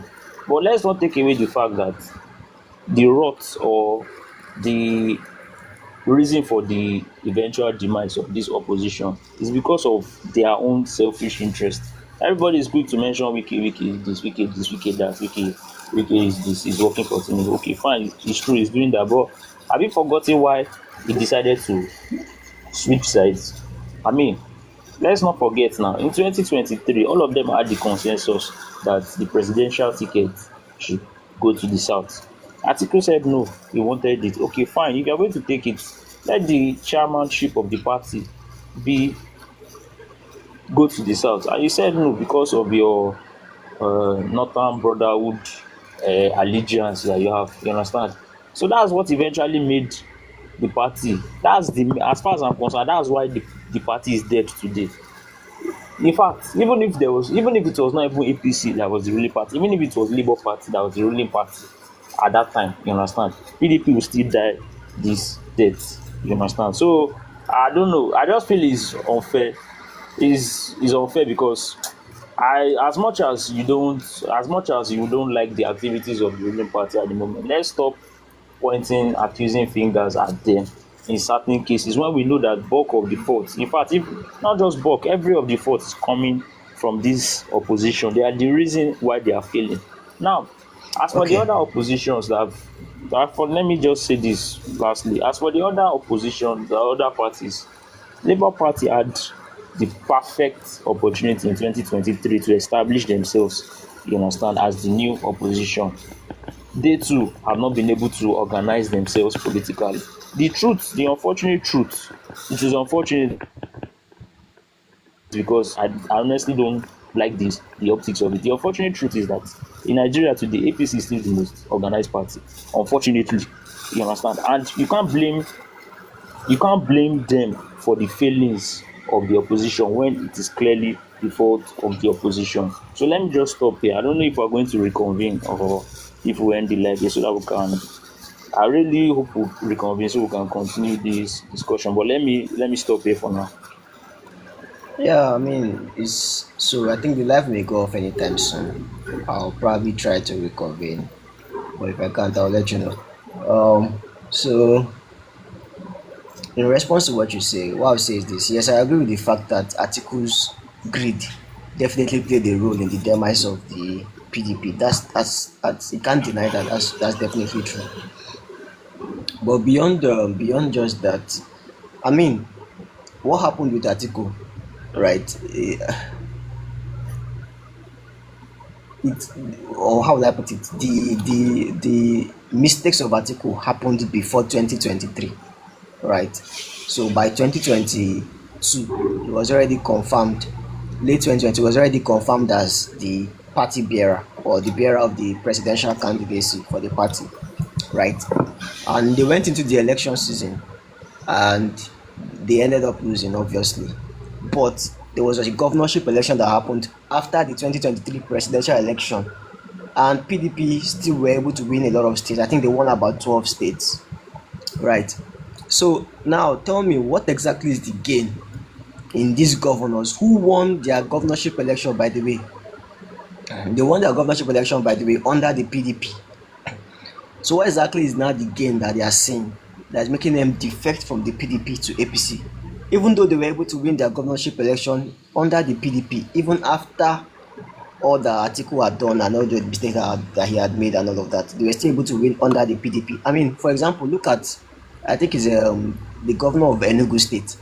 Tell me, what political gain does he have? Let's say okay, yeah, the presidential or the national state of the party is in crisis, but what political gain do you have from defecting from PDP in Enugu state that has been like a massive stronghold? Even ABGA, as strong as ABGA have been, they have not been able to take over take over Enugu state from the PDP, right? So what political gain does someone like Peter Umba, for example, stand to get from ditching the PDP and going to APC in Enugu State? So it's an obvious case of this is not just about maybe the crisis of the party and all of that. There is definitely some political pressure going on behind the scenes that is making these people to pivot right towards the APC. Obviously, Nigerian politicians generally tend to be selfish anyway, so that's why it's easier for them to pivot towards APC, and there's no grounding principle for the PDP. But I think it's beyond just what happened in 2023, because even post 2023, these people were able to get elected into the party. Even with all the drama that Wike did in destabilizing PDP, they were still able to get elected into governorship positions. I don't see whatever sort of political advantage someone that is governing Bayelsa State or governing Delta State or governing Enugu State or even governing Rivers State of all states. I don't see the political advantage in pivoting to APC, except if there's a political pressure behind the scenes going on. Yeah, and another thing I just want to say is like, let me not lose my train of thought. You've mentioned the fact that many of these governors all of a sudden are pivoting like to the ruling party. Even Yeah, look at somebody like Adeleke. I think it was earlier this year where he said that he made like a Twitter post that yeah, he's not going to leave his party, but yeah, he's going to support Bola Tinubu for the 2027 presidency. That is not a yeah. sign of somebody that is supporting the presidency because of internal party crisis. It's obvious that there Mm-hmm. is some sort of political pressure that is on Yes, the now. man, and eventually he had to leave the party, and it's still obvious that this is who is going to support unless they are coming for his governorship seat. So Yeah. like nobody is arguing that the PDP doesn't have like internal like political rancor and all of that. That one has been happening for a long time. Like as you said, the agreed, the covetousness of many of them has Mm-hmm. caused a lot of issues. But let's still not get it wrong that the fact that you are even having somebody like Wike with all with the endorsement from the presidency doing all those Mm-hmm. things is enough that you can't even remove somebody like that probably because he has the backing of the president. Yes, now. So is things like that that fine the PDP are playing their own hand, but there is also a deliberate destabilization, and it's not just Yeah. political destabilization in terms of putting moles or that one. You can play that kind of politics, but the one that you are putting pressure on these people, like even Yeah. after the governorship elections, they took some of the when they went to court the normal Nigerian way and all of that. You were seeing a lot of the governors going to Bola Tinubu to shake his hand, and then when they now Mm-hmm. make the court pronouncement, you now see that okay, he has gotten his governorship seat o, then he can calm down. The fact that you are going to the president to shake his hand, first of all, looks like you Yeah. want to get an endorsement first before you now Mm-hmm. say okay, my seat is safe. Then look at what now happened even in Rivers State where Fubara like had the issues with Wike. If it's a normal political issue, it should have stayed as a political issue. Why all of a sudden do we now see like was the whole they said there was a oil bunkering or whatever explosion that happened, and immediately you suspended the guy that he has lost the security and Yeah. protection of the state. Meanwhile, there are states that bandits are running almost a whole local Wow. government there, and all of a sudden you said he has lost the this thing Exactly. of Now, the state, Fubara and is a then classic case yeah, of and then political intimidation. yes, and then after he has kissed the ring and kissed the ring and he now has to call Wike my oga, my this, then he now comes back and then finally just has to bow to the pressure and run to your You party. understand? Like, why would someone like Wike be allowed to hold an entire state hostage? Like, it's just dumb. It doesn't make sense, except if he has the backing of the president. That's just the only truth. Now, that's the only reality. That is How it. can you hold an entire stage hostage? And you're telling me it's because of internal party crisis? No, it's not. If the president was serious about actually adjudicating this issue, they would have held Wike accountable to the crimes that he was committing. Because he literally held the stage, this the entire state hostage. It was And is a sick stuff. somebody It's a that sick stuff. as a federal minister, okay, let's say you are serving like okay, fine, is sort of unethical, but let's say there's a legal backing to it that um you can serve under the as an opposition, no problem. But you have a federal minister standing and saying those governors that are disturbing us, we will put fire in their states. I mean, Mm-hmm. that's the response he gave to Bala Mohammed. That's like the PDP guy in, I think, in Bauchi State. For you to say we will put fire in their states as a federal minister, what does that mean?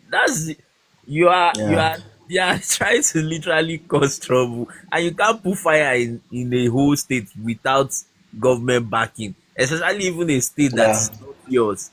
So it's just sort of obvious. It's just sort of obvious. The political parties themselves are not helping each other.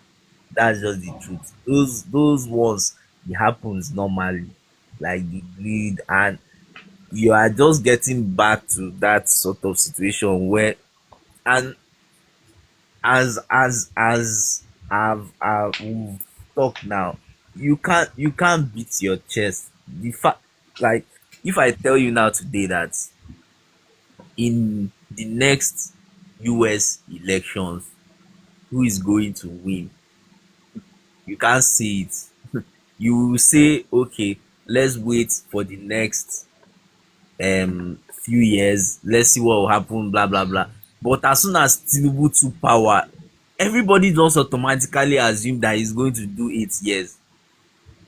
Everybody just automatically assume that he's going to do 8 years. You are just more or less sure that, like, if I ask you now, can Tinubu lose in the upcoming elections? You can't I even. disagree with what you are saying, by the way, but just go on. Okay, okay. But what me I'm saying is that we sometimes since probably 1999, the only president that we've had and have been confident and said that, okay, this man can lose because the Nigerian populace is voting against him, was Jonathan. Every other president is not going to allow themselves lose. Fine, the Nigerian constitution gives the Yeah. president too much power to manipulate those things, but you just know that as long as this guy doesn't want to lose, he's not going to lose. So, and Yeah. if somebody is desperate enough to push the levels, you will get into an autocracy. That's just what happened in Benin. Probably because the people before Talon sort of respected themselves and said, look, I Mm-hmm. might have the power to do this, but let me just be a statesman and get out of the way once I'm done. But Talon is ready to push and push and push till he becomes a full-on autocrat. That's just the truth. Yeah. Yeah. What do you have anything to say to Okay. or add to it? Yeah, so concerning that aspect that you said that you can, I can beat my chest and tell you that the present governor or the current president rather of this country can very well lose the next election if there is an opposition that is worthy of being voted. If an opposition that is worthy of being voted surfaces, I'm very sure that he will lose the election. The only reason why everybody is saying this now is not because he himself, the president, has done anything remarkably well. It's because there is no opposition. That's why people are saying it. You understand? So you painting a picture of because of his political, like see, political backdoor meetings, political negotiations. All those things don't matter as far as I'm, because me, I still believe that if everybody does not want you as a president, you understand, there's no amount of rigging you want to do. You'll be out of the office. The reason why you can probably say that he will win the next election is because the opposition too. When you look at the opposition, look at the who is the main opposition that is against him. The party that was supposed to bring up a worthy opponent against him, they are the ones that are meant to go and disorganize themselves and allow themselves to be victims of the ruling party's political manipulation, as you people have said there. But at the end of the day, it's because there's no true opposition in this country. That's the only reason.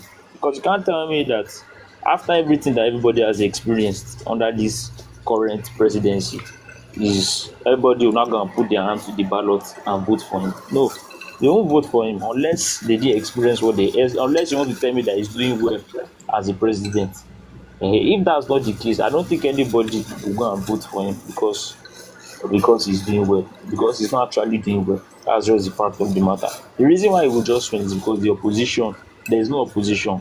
Everything that you see, all those ADC coalition, whatever they call themselves, like, all those ones are just, as far as I'm concerned, what they are just doing is just flag waving. That's the best.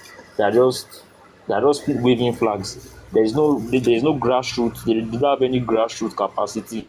They don't have the reach and the resources of the ruling party. The closest party to have had something like that was PDP, but see how they messed themselves up. So I don't think it's because Tinubu is one spectacular political genius. That's why it's good. It's because the opposition is dead. And if Yeah. by some miracle a worthy opposition comes up before the election, he will lose. That's just the truth. That's just the truth. That's what I believe. Okay. If, I really hope it's something like that so that we have something close to a fair contest.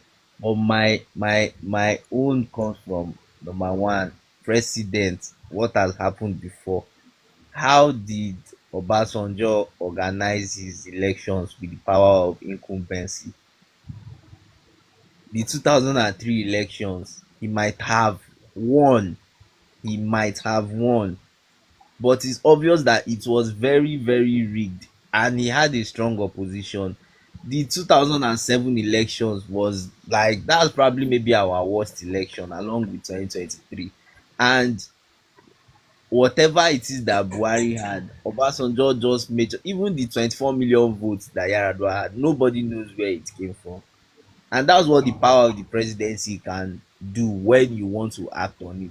Same with Buhari. There was nothing Buhari was going to do in 2019 that would see him lose, if we are just being honest. Like, sometimes you know that, um yes, maybe, um you know that, yes, maybe elections can like go one way or the other, but we know that there are some people that once they are in power, the likelihood of them losing, hook or crook, they don't allow it. And Nigerian presidency gives you the power to almost do that. You are, when you control institutions and all of that.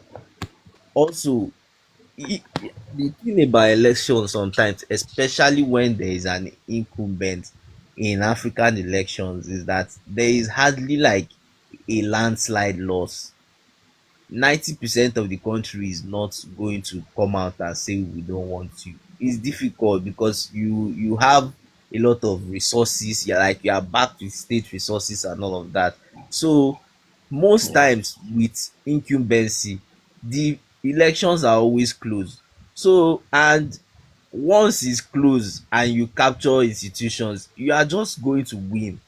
That's just the truth. If it's maybe two people that have not been in power and they are contesting and the presidency remains neutral, maybe you can have like a landslide victory. But in African elections, there is almost no landslide victory where they remove an opposition, because he just has too much power and resources to push the numbers to the limit. And once the numbers are close, the incumbency will likely win, unless he respects the election and says the result will look like this and let it stand. Another thing I would say is this.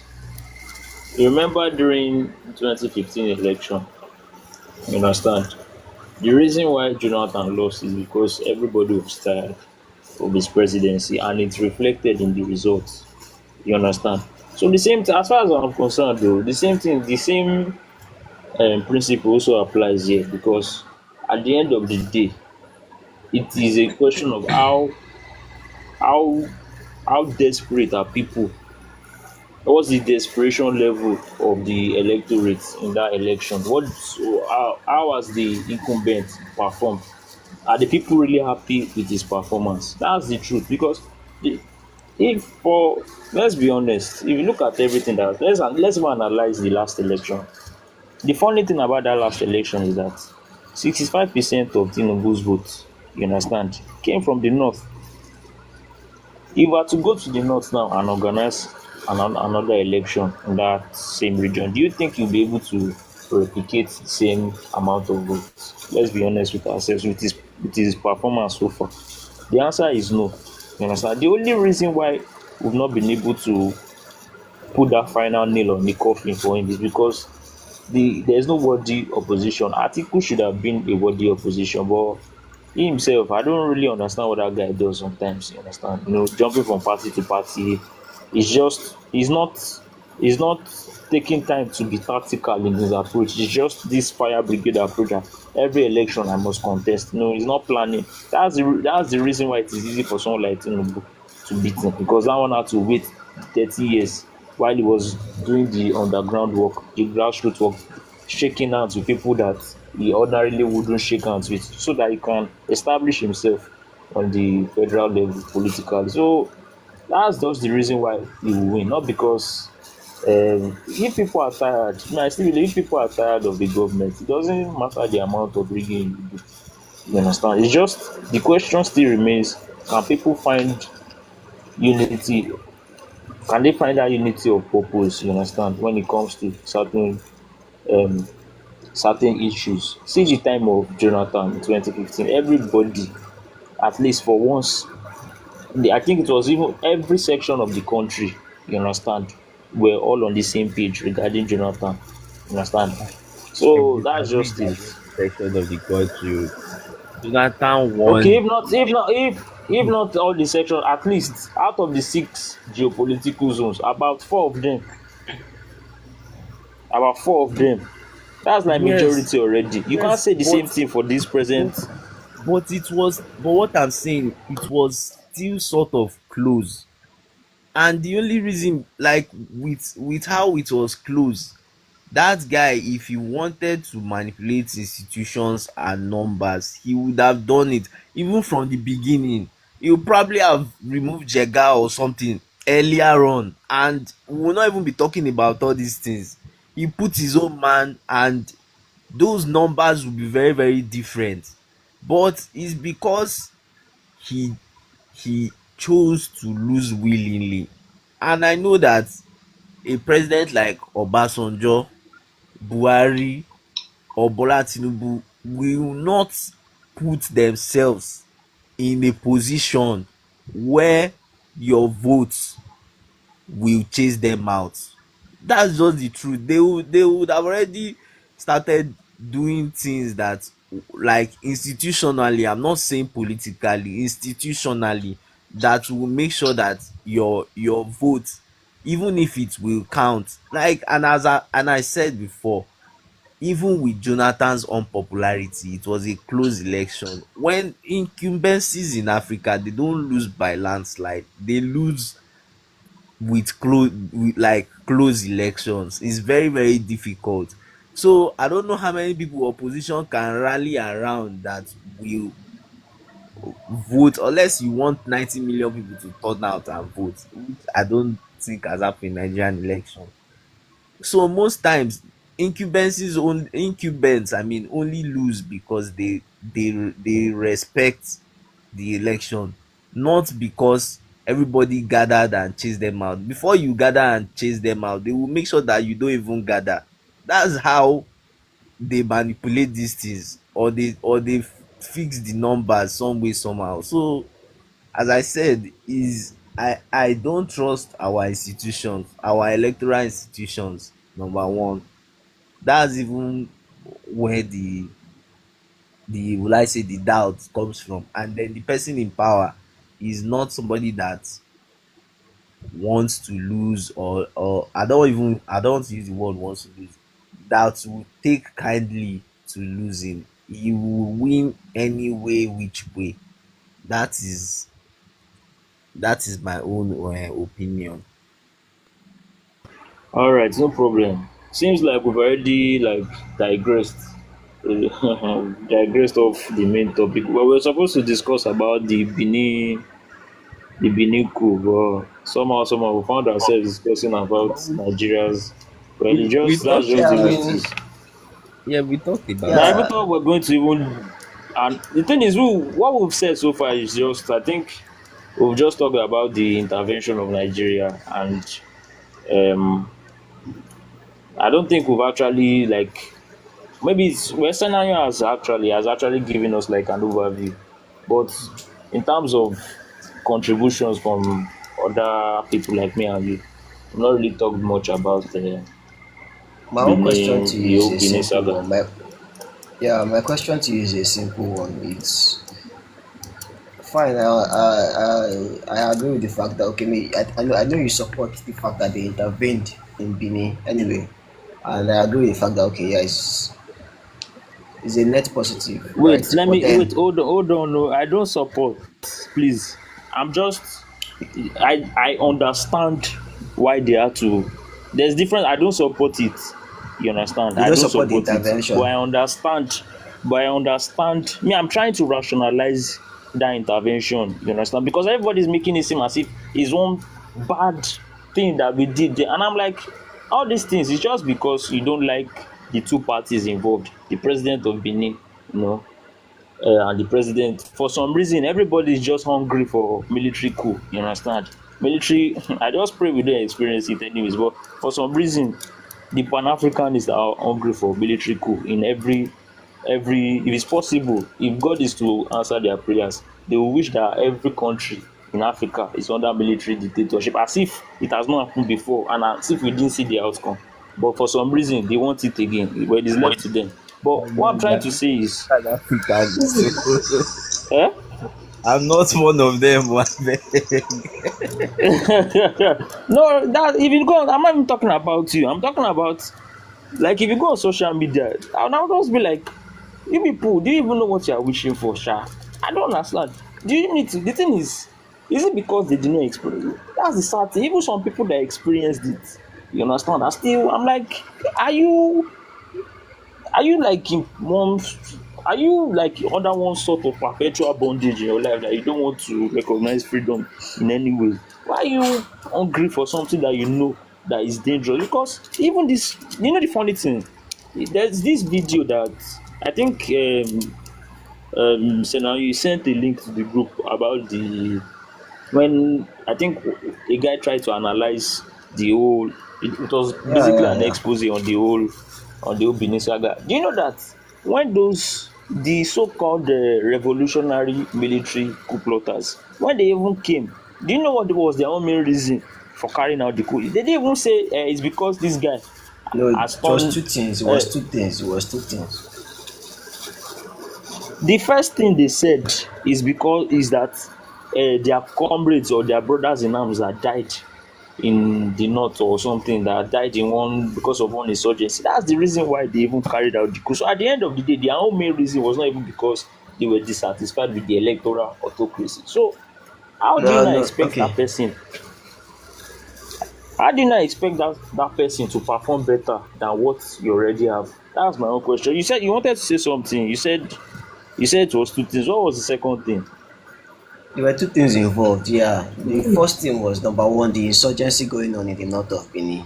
Right. So there's an insurgency going on in the north of Benin.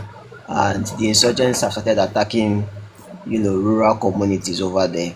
And a lot of Benin soldiers, also quite a number of Benin soldiers have been killed in the insurgency. Meanwhile, the focus of the government has not been prioritizing that insurgency.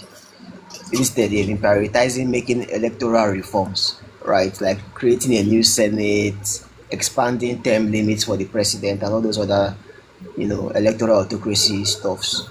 So their grievance was that they are not prioritizing the insurgency in the north, and a lot of soldiers are dying. And then secondly, the government is prioritizing expanding its own limits, right, rather than the everyday requirements of the populace, right? So those were the two main reasons. So the whole Okay. the good governance was also a part of it. That was the second reason. You are right that the insurgency was the primary reason, but the good governance was also the second reason, right? So that's just that. So, but then My yeah, own my point own my is own this. question to My you own is point is okay. this.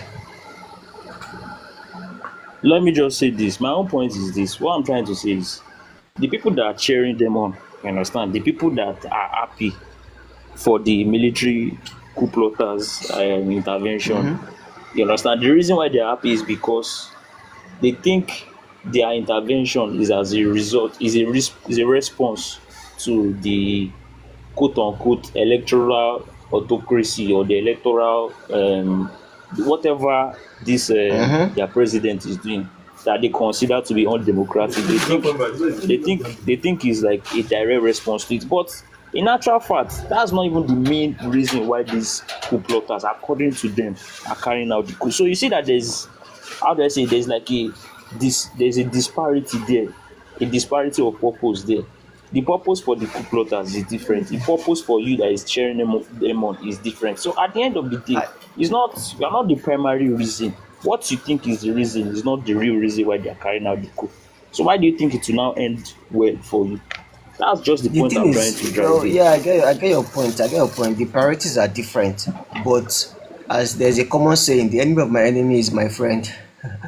So people that are supporting them are not supporting them because maybe they like the military or they feel like they have their best interest in mind. They just feel like, what is the alternative? Right, and that's something that's very important because that's the truth. Like it's born out the support is born out of frustration. Like, what is the alternative, right? So if there is no military coup, then the electoral autocracy gains more and more traction and is further entrenched in the society.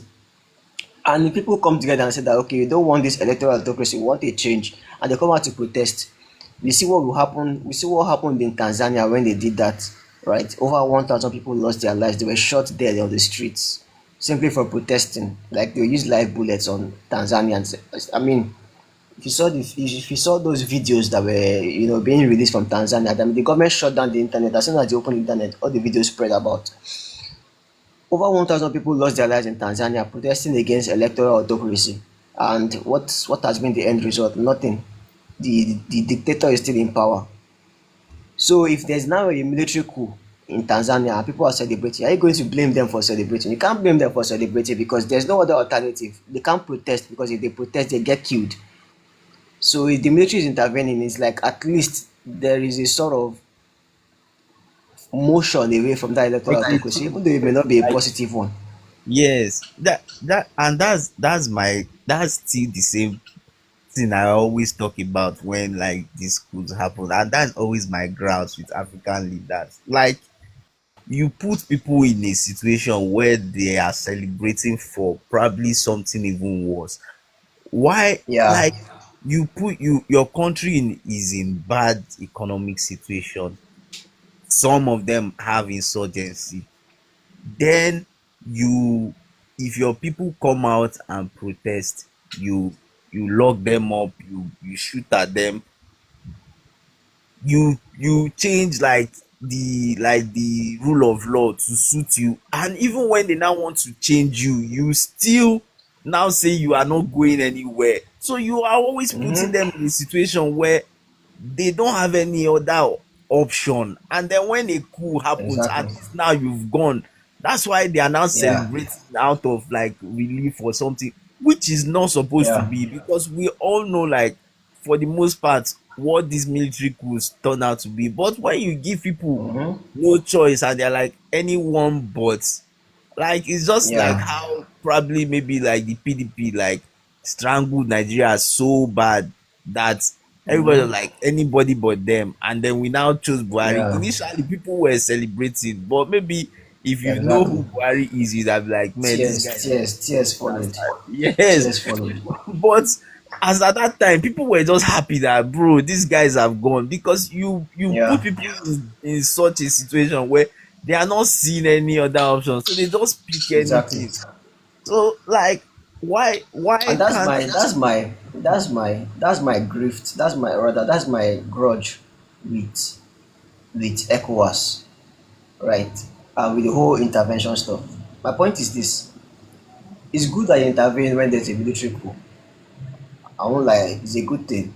Just it's a good thing, right? But then, why don't you also intervene when there is a clear case of electoral autocracy? Right. So you don't intervene in that kind of situation, but you intervene when there's a military coup, and it's like you're being disillusioned. That's such a disillusioned way of intervening in the world, right? Because the people that are supporting the military coup are doing so because they've been held hostage by your so-called democracy.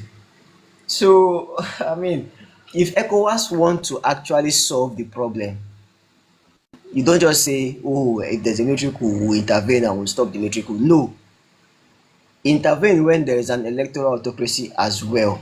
That way, the people know that truly our voices are being heard, right? So if there's a bad government, we know that, okay, we can vote out this bad government and get in a good government.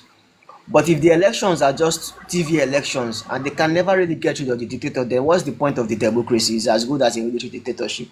So if ECOWAS want to solve the problem of preserving democracy in Africa, then by all means necessary, intervene when there's a military coup, and also intervene when there's a clear case of someone changing the constitution to institute an electoral autocracy. I mean, you just have to do the two. You have to be balanced between the two. That's the only way you can sustain democracy. Yes, so I agree with you, Senayo. I totally understand your point. I know you want to ask me a question, but let me just say this. Let me just play the devil's advocate here for once. You see, I know you are saying ECOWAS should intervene. You see, it is not, it is, I feel it is much harder for them to intervene when it is a democratically elected government that is in power. Because if you look at the way, let's look at the president of Benin, for instance, see how he orchestrated the whole thing, you know, by passing policies, by issuing policies. You understand? It's not as if he did anything on the face of the law. He didn't do anything that is illegal. A coup in its own definition, you understand? As soon as a coup happens, everything constitutional is almost everything constitutional is suspended. So that one is like a direct indictment on what the law and what order is, because you are practically suspending everything that is supposed to depict law and order and democracy. You understand? But in the case of the democratically elected government, like this Benin president, everything he did were constitutional, even though they were not democratic. They were constitutional. The policies that he passed were constitutional. The only ones that you be able to probe him for are the ones that are so deep rooted that it will take exhaustive, you understand, investigation for them to uncover it. So it might not be so easy for them to probe, you understand, a democratically elected government as it is easy for them to probe or condemn a coup. That's just the way me I see it. It's not as if I'm supporting them, but I'm still, the thing is me, I'm trying to understand both sides of of the of the argument. I get you. I So, get you. But okay. wait, but there are some things ECOWAS can do that are locking. For example, you just have to put it that no president under the body of ECOWAS should exceed a two-term limit not more than 10 years. Simple, like, so that no matter what constitution you want to manipulate, you are, as long as you are in the ECOWAS body, you are not exceeding a two-term limit more than 10 years. So for 5 years, like, that way at least that person knows that he is going. And if he now wants to say, okay, he wants to stay beyond 10 years or whatever, you have to leave ECOWAS. And then if a coup happens, he doesn't have to call them to protect him. Do you get? I feel it's something that I get, the ECOWAS, but yes, the don't ECOWAS, you think that there's like, oh, go on, don't let me interrupt. Go on. feel they are, those ones are some of the things that they can do. There are some now that obviously the person can manipulate. Like if you want to say something like, oh, if there is like, we can observe if there is constant whatever of opposition now. You know how African politicians are corrupt. That somebody is in opposition doesn't mean he's not like a terrible person too. So they can always use the fact that, oh, we are on an anti-corruption tirade or something like that. But what me I'm saying is some stuff like term limits. Like if you are a member of ECOWAS, you must, as a president who obviously like will be the chief of the of like the membership, like you must not exceed a term limit of a two-term limit no more than 10 years, like joint. So if you set something like that, I don't think there is any way the person wants to turn it, that he's not going to be stuck and say, okay, I can't go beyond 10 years, I'll have to leave. Fine, you can now say maybe he will try and manipulate his successor and all of that. but at least it's much more different, or is much more tolerable than you having like a pobia sort of situation. Okay, so here's the thing. While that's your idea, you understand, on looks very fair and looks like something that will actually give us what we want. But at the end of, have you ever come? Let's look at Singapore, for instance. You understand? Let's look at Lee Kuan Yew, Singapore. Lee Kuan Yew ruled for how many years? How long did it take Lee Kuan Yew for him to change the whole It was like situation in Singapore? years, 24 years. About 24 years. It was even longer. No, yes. Now Mm. imagine, the thing is, all these things, there are a lot of gray areas around it. You understand? Because imagine a country has already elected the president. You understand? And luckily enough for them, the president is already enacting policies, doing well, and the country is already gradually developing. You understand? Will you now say because of this ECOWAS restriction, you understand? Because we have said that because of this, the president now has to suspend what he's doing so that he can follow this restriction that is created. Don't you think that it will also be a source of problem in that regard? Yes, I agree. It's a sort Hello, of did you hear me? problem. Yes, yes, yes, yes, yes. I heard you. I agree. Is it can be a problem because sometimes it can hinder like some long term planning or progress, which like I get it, but at the same time you always want it that let the people be able to choose who they want, because if you do something like that, everybody will always come with the intention that, oh, I want to achieve this plan, but it's going to take 15 to 20 years, so I have to be in power. And not everybody is going to come with that mindset. Some people just want to be in power for life. So it's not like even in America, some people will probably have said, oh, maybe a president like that was loved like Bill Clinton. If he said he wanted, maybe if he could stay for 20 years, they would have kept on voting him because he was just like tremendous for their economy, whatever. A president like a Bill Clinton, maybe like a Dwight Eisenhower, like they are real great presidents that did things for them.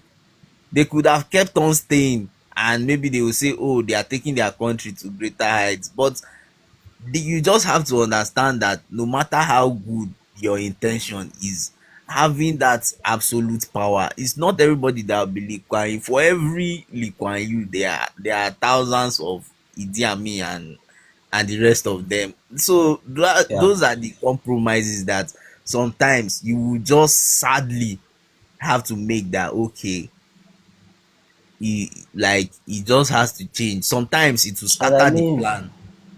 Sometimes it will scatter also the like, plan, but mhm, I just feel if you want to practice a democracy in its true sense, the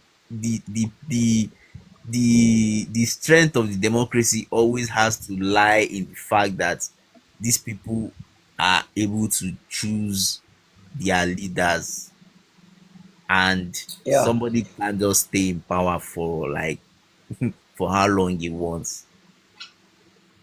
yeah, exactly. So like, yeah, I think two things I would say, like, in addition to what you said, it's like, I mean, you already said it anyway. Number one is that if you are a good enough president and you set up some policies that you know are bearing fruit, then you can always by any means endorse a a successor. You are free to endorse a successor, right? And if people believe that your policies have been good enough, then definitely they'll vote for your successor, who is much more likely to continue in your stead, right? So you have every bit of leverage to do that. So I mean, I think that's even much more sustainable. If except you're a narcissist that you believe that only you can get it done, but if you're not a narcissist rather, then you can accept the fact that everything doesn't rotate around you, and there's someone else who may be good enough to continue the policies you've instituted. Someone of a like mind, and you can endorse that person to be voted in, and your followers will most likely, vote as a result of that if they are convinced with what you've done. And then secondly as well, I mean the likelihood, it's like a 1 in 100% or 1 in 100 chance of getting like a Lee Kuan Yew kind of dictator. And that's, by the way, that's why I was talking about benevolent dictators. Okay, sorry, it wasn't with you guys. It wasn't with you guys. It was in our video. Our video will soon come out anyway. But that's why I talked about benevolent dictators, right? So, but there's just like a 1 in 100 chance that you have a benevolent dictator. Most of the other 99, or rather the other 99 the other 99 dictators may end up not being benevolent. They may end up being, extremely radical and harsh and terrible for the country as a whole. So I mean, at the end of the day, the democracy will always be the better alternative. But then, even beyond that, like beyond the Lee Kuan Yew example and You all of wanted to that, ask me a question before, yeah, yeah, Senayo. yeah. My question to you is clear. It's like I like I was saying that it's a good thing that yes we are against, or you made the justification for the intervention and all of that. So, and I think we were talking about it to an extent, but do you also support? I think you ended up answering it anyway. Do you also support an intervention in the case of an electoral autocracy? Do you support that?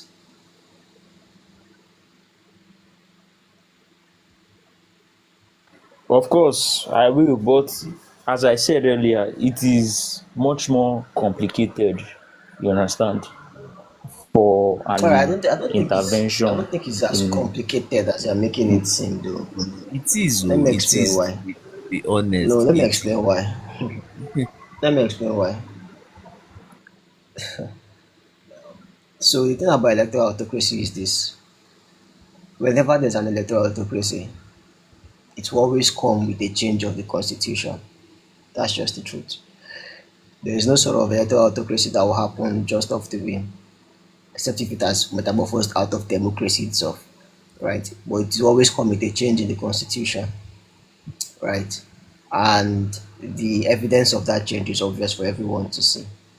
So, like if I said, yeah, people may try to be smart around it, but if you set up like a two-term limit or maximum of 10 years, there is no way, there's no sort of constitutional gymnastics you want to do that will break the common sense perception of that, right? Everybody can easily tell that if you've passed your 10 years, you've passed your 10 years. You can't suddenly decide that, okay, I want to change the name of the presidency to prime ministership so I can now come and do my 10 years. I can now come and do more than 10 years. If you decide to do that, it has broken the whole code of the term limit at the end of the day. So every electoral autocracy always revolves around constitutional gymnastics, right? And as long as the law is broadened enough to mitigate against those gymnastics, I don't see how hard it is to implement. Like for example, in the case of Togo, the president, right, he decided not to contest as a president anymore.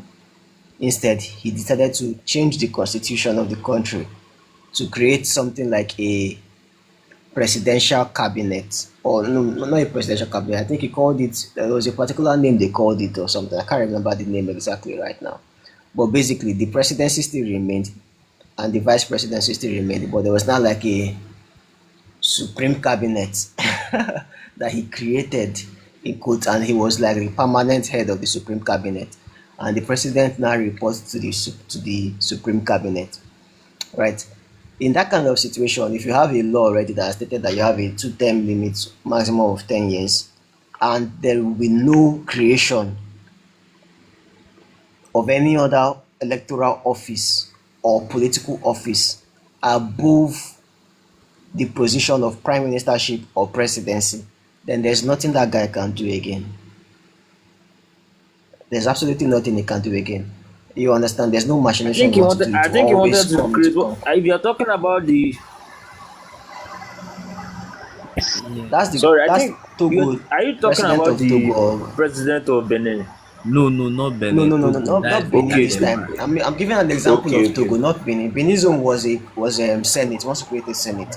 That's not been that. I'm saying Togo. This was what the president of Togo did. Senate, By the yeah. way, his father was the his father was the former president, and he took over from his father. You can imagine the absurdity, and you call it a democracy. So when you have clear definitions by the ECOWAS saying two-term limits, maximum of 10 years, no electoral or political office can be created above that of the presidency, head of state, or prime ministership. Once you have those, I'm just giving those two as examples. There can also be other comprehensive laws, but once you have those two things, there's no machination in heaven that you want to do that will stop that. And then you end any sort of lifetime membership, even for House of Reps and Senate. A House of Rep should have maximum of, let's say, 3 terms. Senate maximum of 3 terms. By the time you have those kind of laws, there's no other machination anybody wants to do. They just have to leave when it is their time. That way you have a functioning democracy, because everything, the system is always churning out leadership and bringing in new faces, and those new faces, whether I like it or not, they will always come with fresh ideas.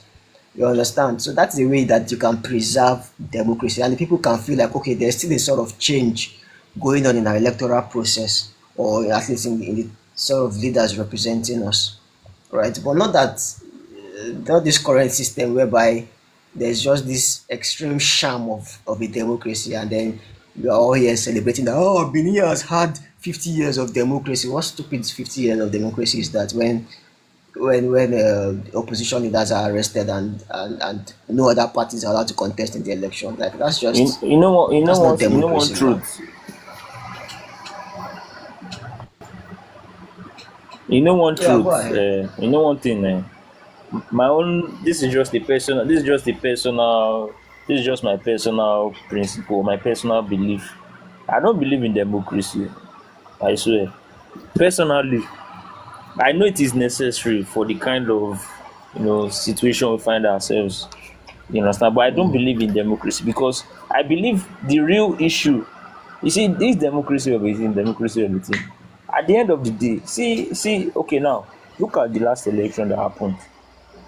You understand? With everything that was on display for the whole of Nigeria to see, who Nigeria still went to go and vote for. And let's be honest, that last election, even if they rigged here and there, that the eventual result we had is a true reflection of what Nigerians, even though it's not all of them, majority of Nigerians wanted. So at the end of the day, this democracy does not So, but guarantee, how do I say, does not what system of guarantee. government do you support then? See, I prefer. I'm still trying to wrap my head around it. If there's going to be a democracy, you understand, my own form of democracy should not be this traditional form where anybody can just go and pick up voters, can go and vote. I feel like you need to go to like maybe a school of democracy. You need to show a proof that you are mentally and you are politically capable of making decisions, electoral decisions that will affect the lives of people. Because some people don't know what the whole game is all about. That's why it is very easy to swindle a lot of people. It is a very, I don't know if anybody has come across this piece by Socrates, you understand, where he made the analogy of the sweet shop owner and the doctor. You understand? Because if you go by the, if you were to ask people that would you prefer, they'll tell you they prefer the sweet shop owner. You understand? Because he will give you candy, he will give you all the things you like. But they don't want the doctor because even though the doctor is eventually going to make your condition better, he will still have to make you go through pain. You understand? So at the end of the day, this democracy thing we have been practicing in Africa, I feel like a large proportion of the electorate, you understand, still need to undergo this sort of education and re-education. You understand? Because it's not only about democracy, it's about selecting the right leadership. Because at the end of the day, see, whether it is through democracy or it is through benevolent dictatorship, one thing still stands out. What is the aim of the person at the end of the affairs? You understand? What's his main aim? Does he want to, is he really interested in making the lives of the citizens better?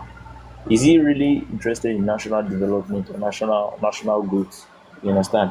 Because Look at when I was watching that video about how the president of Benin was able to, constitutionally manipulate his way to create that that eventuality for himself. I was like, if somebody can be this brilliant to manipulate their constitution for his own personal gain, so why can't you just apply that same brilliance to make the lives of your citizen better? Why can't you just apply that same brilliance towards national development? Is it that these people don't love their country or what? Everything about them is just personal. I mean, it's a question that I don't know. I'll probably not be able to answer to a Jesus Yes, thing. but the brilliance comes with like a lot of intimidation. Like, obviously the guy doesn't he's not inside Benin, so he will not tell you how many people that guy that in the Senate now that the president threatened that, look, if you people don't help me move this thing, oh, there's this case against you, I'll open it up. There's this case against you, I'll open it up. This your cutting this thing that you are bidding for. I have the powers to close it. Those are the backdoor deals that are happening. Yeah, Do you get? And then when yeah. it now comes out, it now looks like, oh, is this really smart guy that meanwhile all he just did was apply the power of the Bully. state and bully many of all those people Well, and bully them and into buy out alignment. civil society so it's not like these people are so Smart like are that. so smart like that, because if they are in real countries where the constitutions work and they check their power, many of these people will not go far, It will or they, not they last won't long. they, Yeah. yes, they won't last, they won't even do anything, they won't even get to the point, they will lose in the primaries and people will just see them as this one is a riffraff, it shouldn't be anywhere near power. It's just because we are in such a society where, like, maybe like money, power, strength is still what wins you elections. Connections, it's Yeah. not like those things don't happen in more developed countries, but is not as strong as here. And your point of you not believing in democracy, I get you to an extent. Like, if you look at countries like China, like Singapore, as you've said, like the way Xi Jinping has turned China like into a global power. Like, they were on the rise, but he just made it like insane. Like, you can look at those places and you be like, what is even this democracy for? The issue is always that for that Xi Jinping, there is Mao that killed like 50 million of his people. For Xi Jinping, there is Chairman Mao. And then when you now even come to African society that is nowhere near as literate, or would I say, like, Sophisticated. yeah, sophisticated as the Chinese society that have the civilization for more than 5,000 years. When you are now coming to Africa, where it is just basically been a power struggle, like, for much of our history, just conquest and conquest, is like putting dictatorships in the hand of some people is just a dangerous precedent. You can have your Gaddafi, like people like that, before he turned the way he turned, or Sankara, but it's always a 2 out of 50 or 2 out of 100. So that's always the issue. We had dictators in the 70s and 80s all over Africa. What did they turn the continent to? They were all over, like Congo, the military dictators in Nigeria, Ghana, Cote d'Ivoire, Uganda. All of them, they were there. They preach all this Western blah blah blah, anti-Western message, and how we are going to transform our, they don't do anything in the end. So that's why people just revert back to democracy and say, okay, let's try this again. And it's not like it's working either. And instead of even them to practice the democracy the way it will at least make sense. They still try to practice it in a way that looks like the dictatorship that we say we are trying to come out from. So Mm. I get your point, but but it just has to, I don't know. It just has to come from us eventually. I don't Yeah, know yeah. if I think one thing at least I think I agree with you on to an extent, although it's going to cause a lot of human rights issues, right? Is at least having an educated or an informed populace to vote, right? But how exactly are you going to arrive at that? Is it by barring people that are illiterate? I mean, that may come with a lot of bad press, definitely, a lot of antagonism towards that because it will feel like it's trampling on the human rights of people. So it's going to be difficult to You see, implement that. sorry, you see, it's not even a matter of being educated or uneducated. I mean, if you look at China, for instance, okay, China doesn't even practice democracy. Which what country can I use? It's not a matter of being educated. It's a matter of being politically conscious. It's a matter of being okay. I think the perfect example is to go back to the First Republic. You understand when we still had this regional party system. You understand? Everybody Mm. understood what this party stands for. They understood the ideology of the party, even though it was largely ethnic. But in some cases, the reason why a population will pick one party over the other, even though two of them are are parties from the same ethnicity or the same ethnic extraction, is because of the ideology behind the party. They know that okay, for instance, the action group now, they've already told us that this is what their own policy or their own ideology is based on agriculture. You understand, free education, this and that. So it's not a matter of like Western education. It's more of being politically conscious, politically educated. Being politically conscious, basically, Yeah, yeah. you can So be yeah, an illiterate and you still be more politically conscious but than a what what professor. what what system would you use to gauge political consciousness? What is there like going to be a certificate of political consciousness or like that's how I exactly do think you gauge it? I think well, in my own head, off the top of my head, I think everybody should belong to a political party.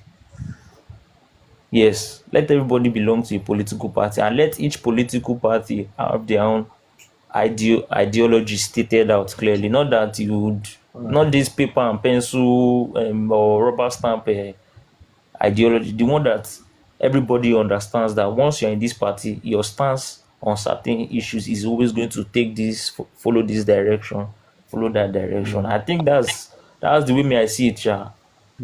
I That's the I way I get see it.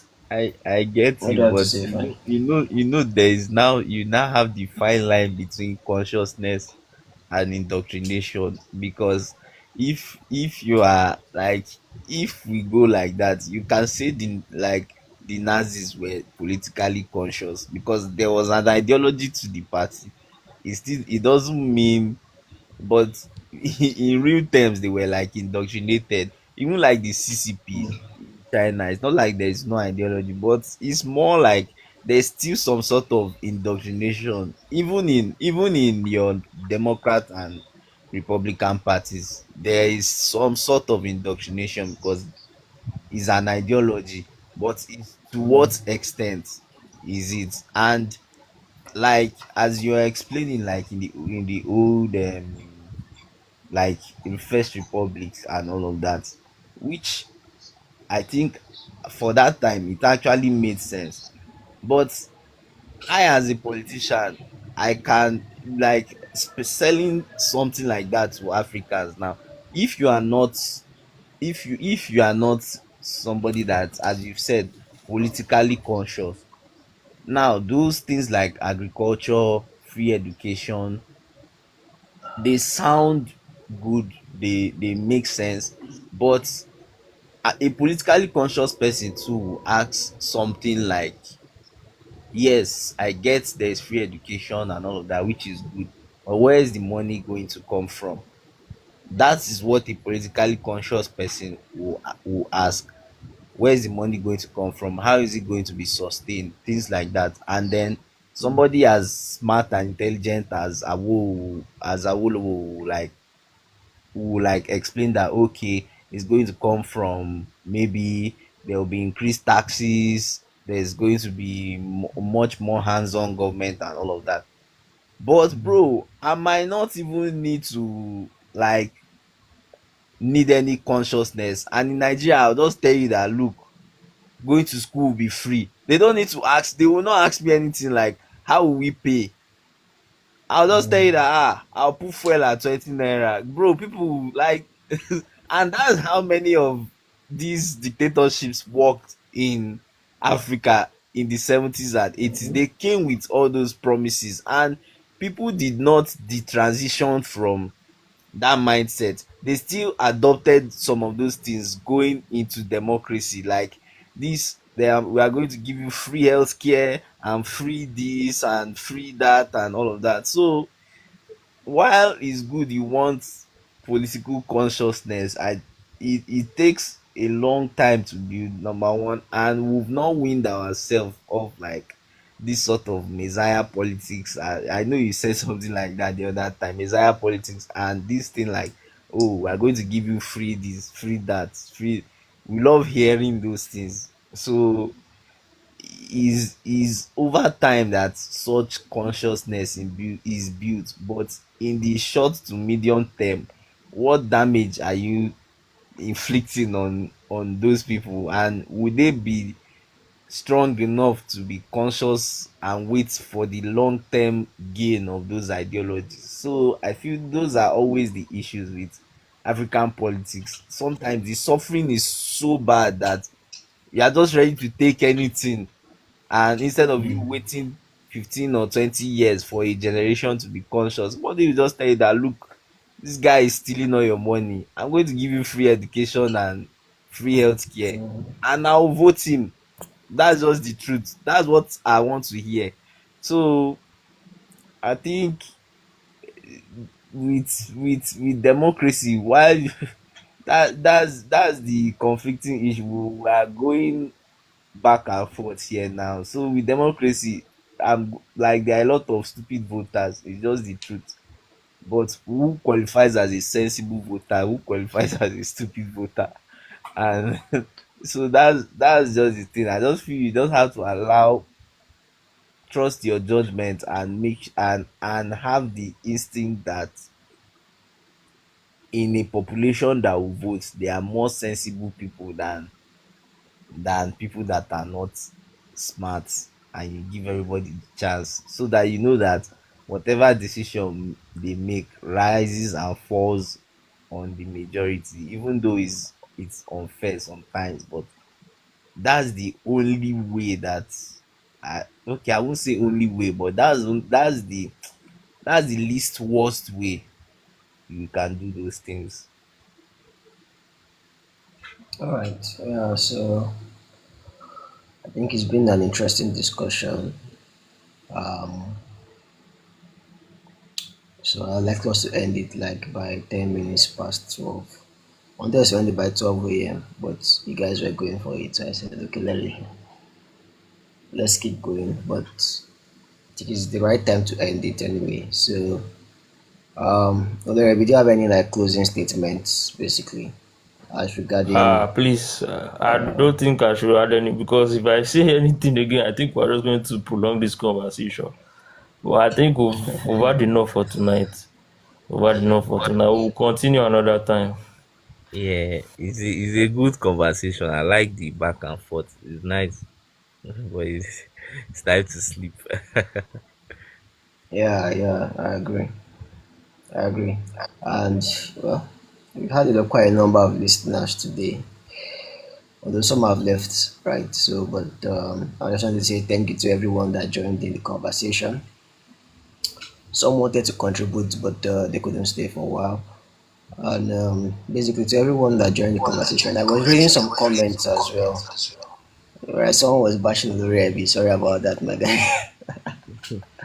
So yeah, so but anyway, to everyone that That's commented, TikTok for everyone you. that Oh, joined that's in. TikTok for you. But it's very me. I even like it when people are in the comments so that at least it will drive like traffic. It will Yeah, generate yeah, more yeah. traffic. That's So true. me, I don't mind. I don't mind. Yeah, I don't that's mind true. That's true. people. I don't mind people throwing jibes as long as it encourages them to pay attention and engage. It's fine. Yeah, that's true. That's true. So yeah, thank you to everyone. Thank you to everyone that followed the page as well. I think we had 16 followers gained during the course of this live, so that's a good one. And to everyone that joined in, thank you. So hopefully by Sunday, I think by Sunday we'll have another live. We'll talk about contemporary issues affecting Nigeria, Africa, and the world as a whole.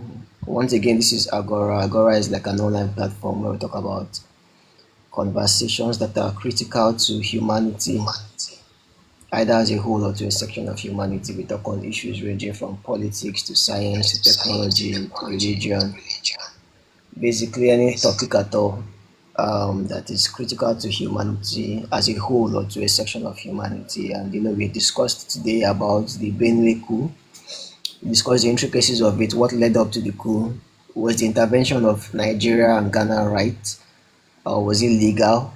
And we also discussed on whether or not ECOWAS should intervene in cases of electoral autocracies like we are seeing or we saw in Benin, right? Or should they only focus on military coups, right? So, and we also talked about Nigeria um, allegedly or presumably being turned into an electoral autocracy as well, a one-party state, if you want to call it that, right? And I think it was an interesting discourse, and it was good to hear from all the different sides. We had a healthy debate as well, and I think I learned a couple of things as well, right, over the course of the conversation. And I think I also understood the other side at least a little bit better.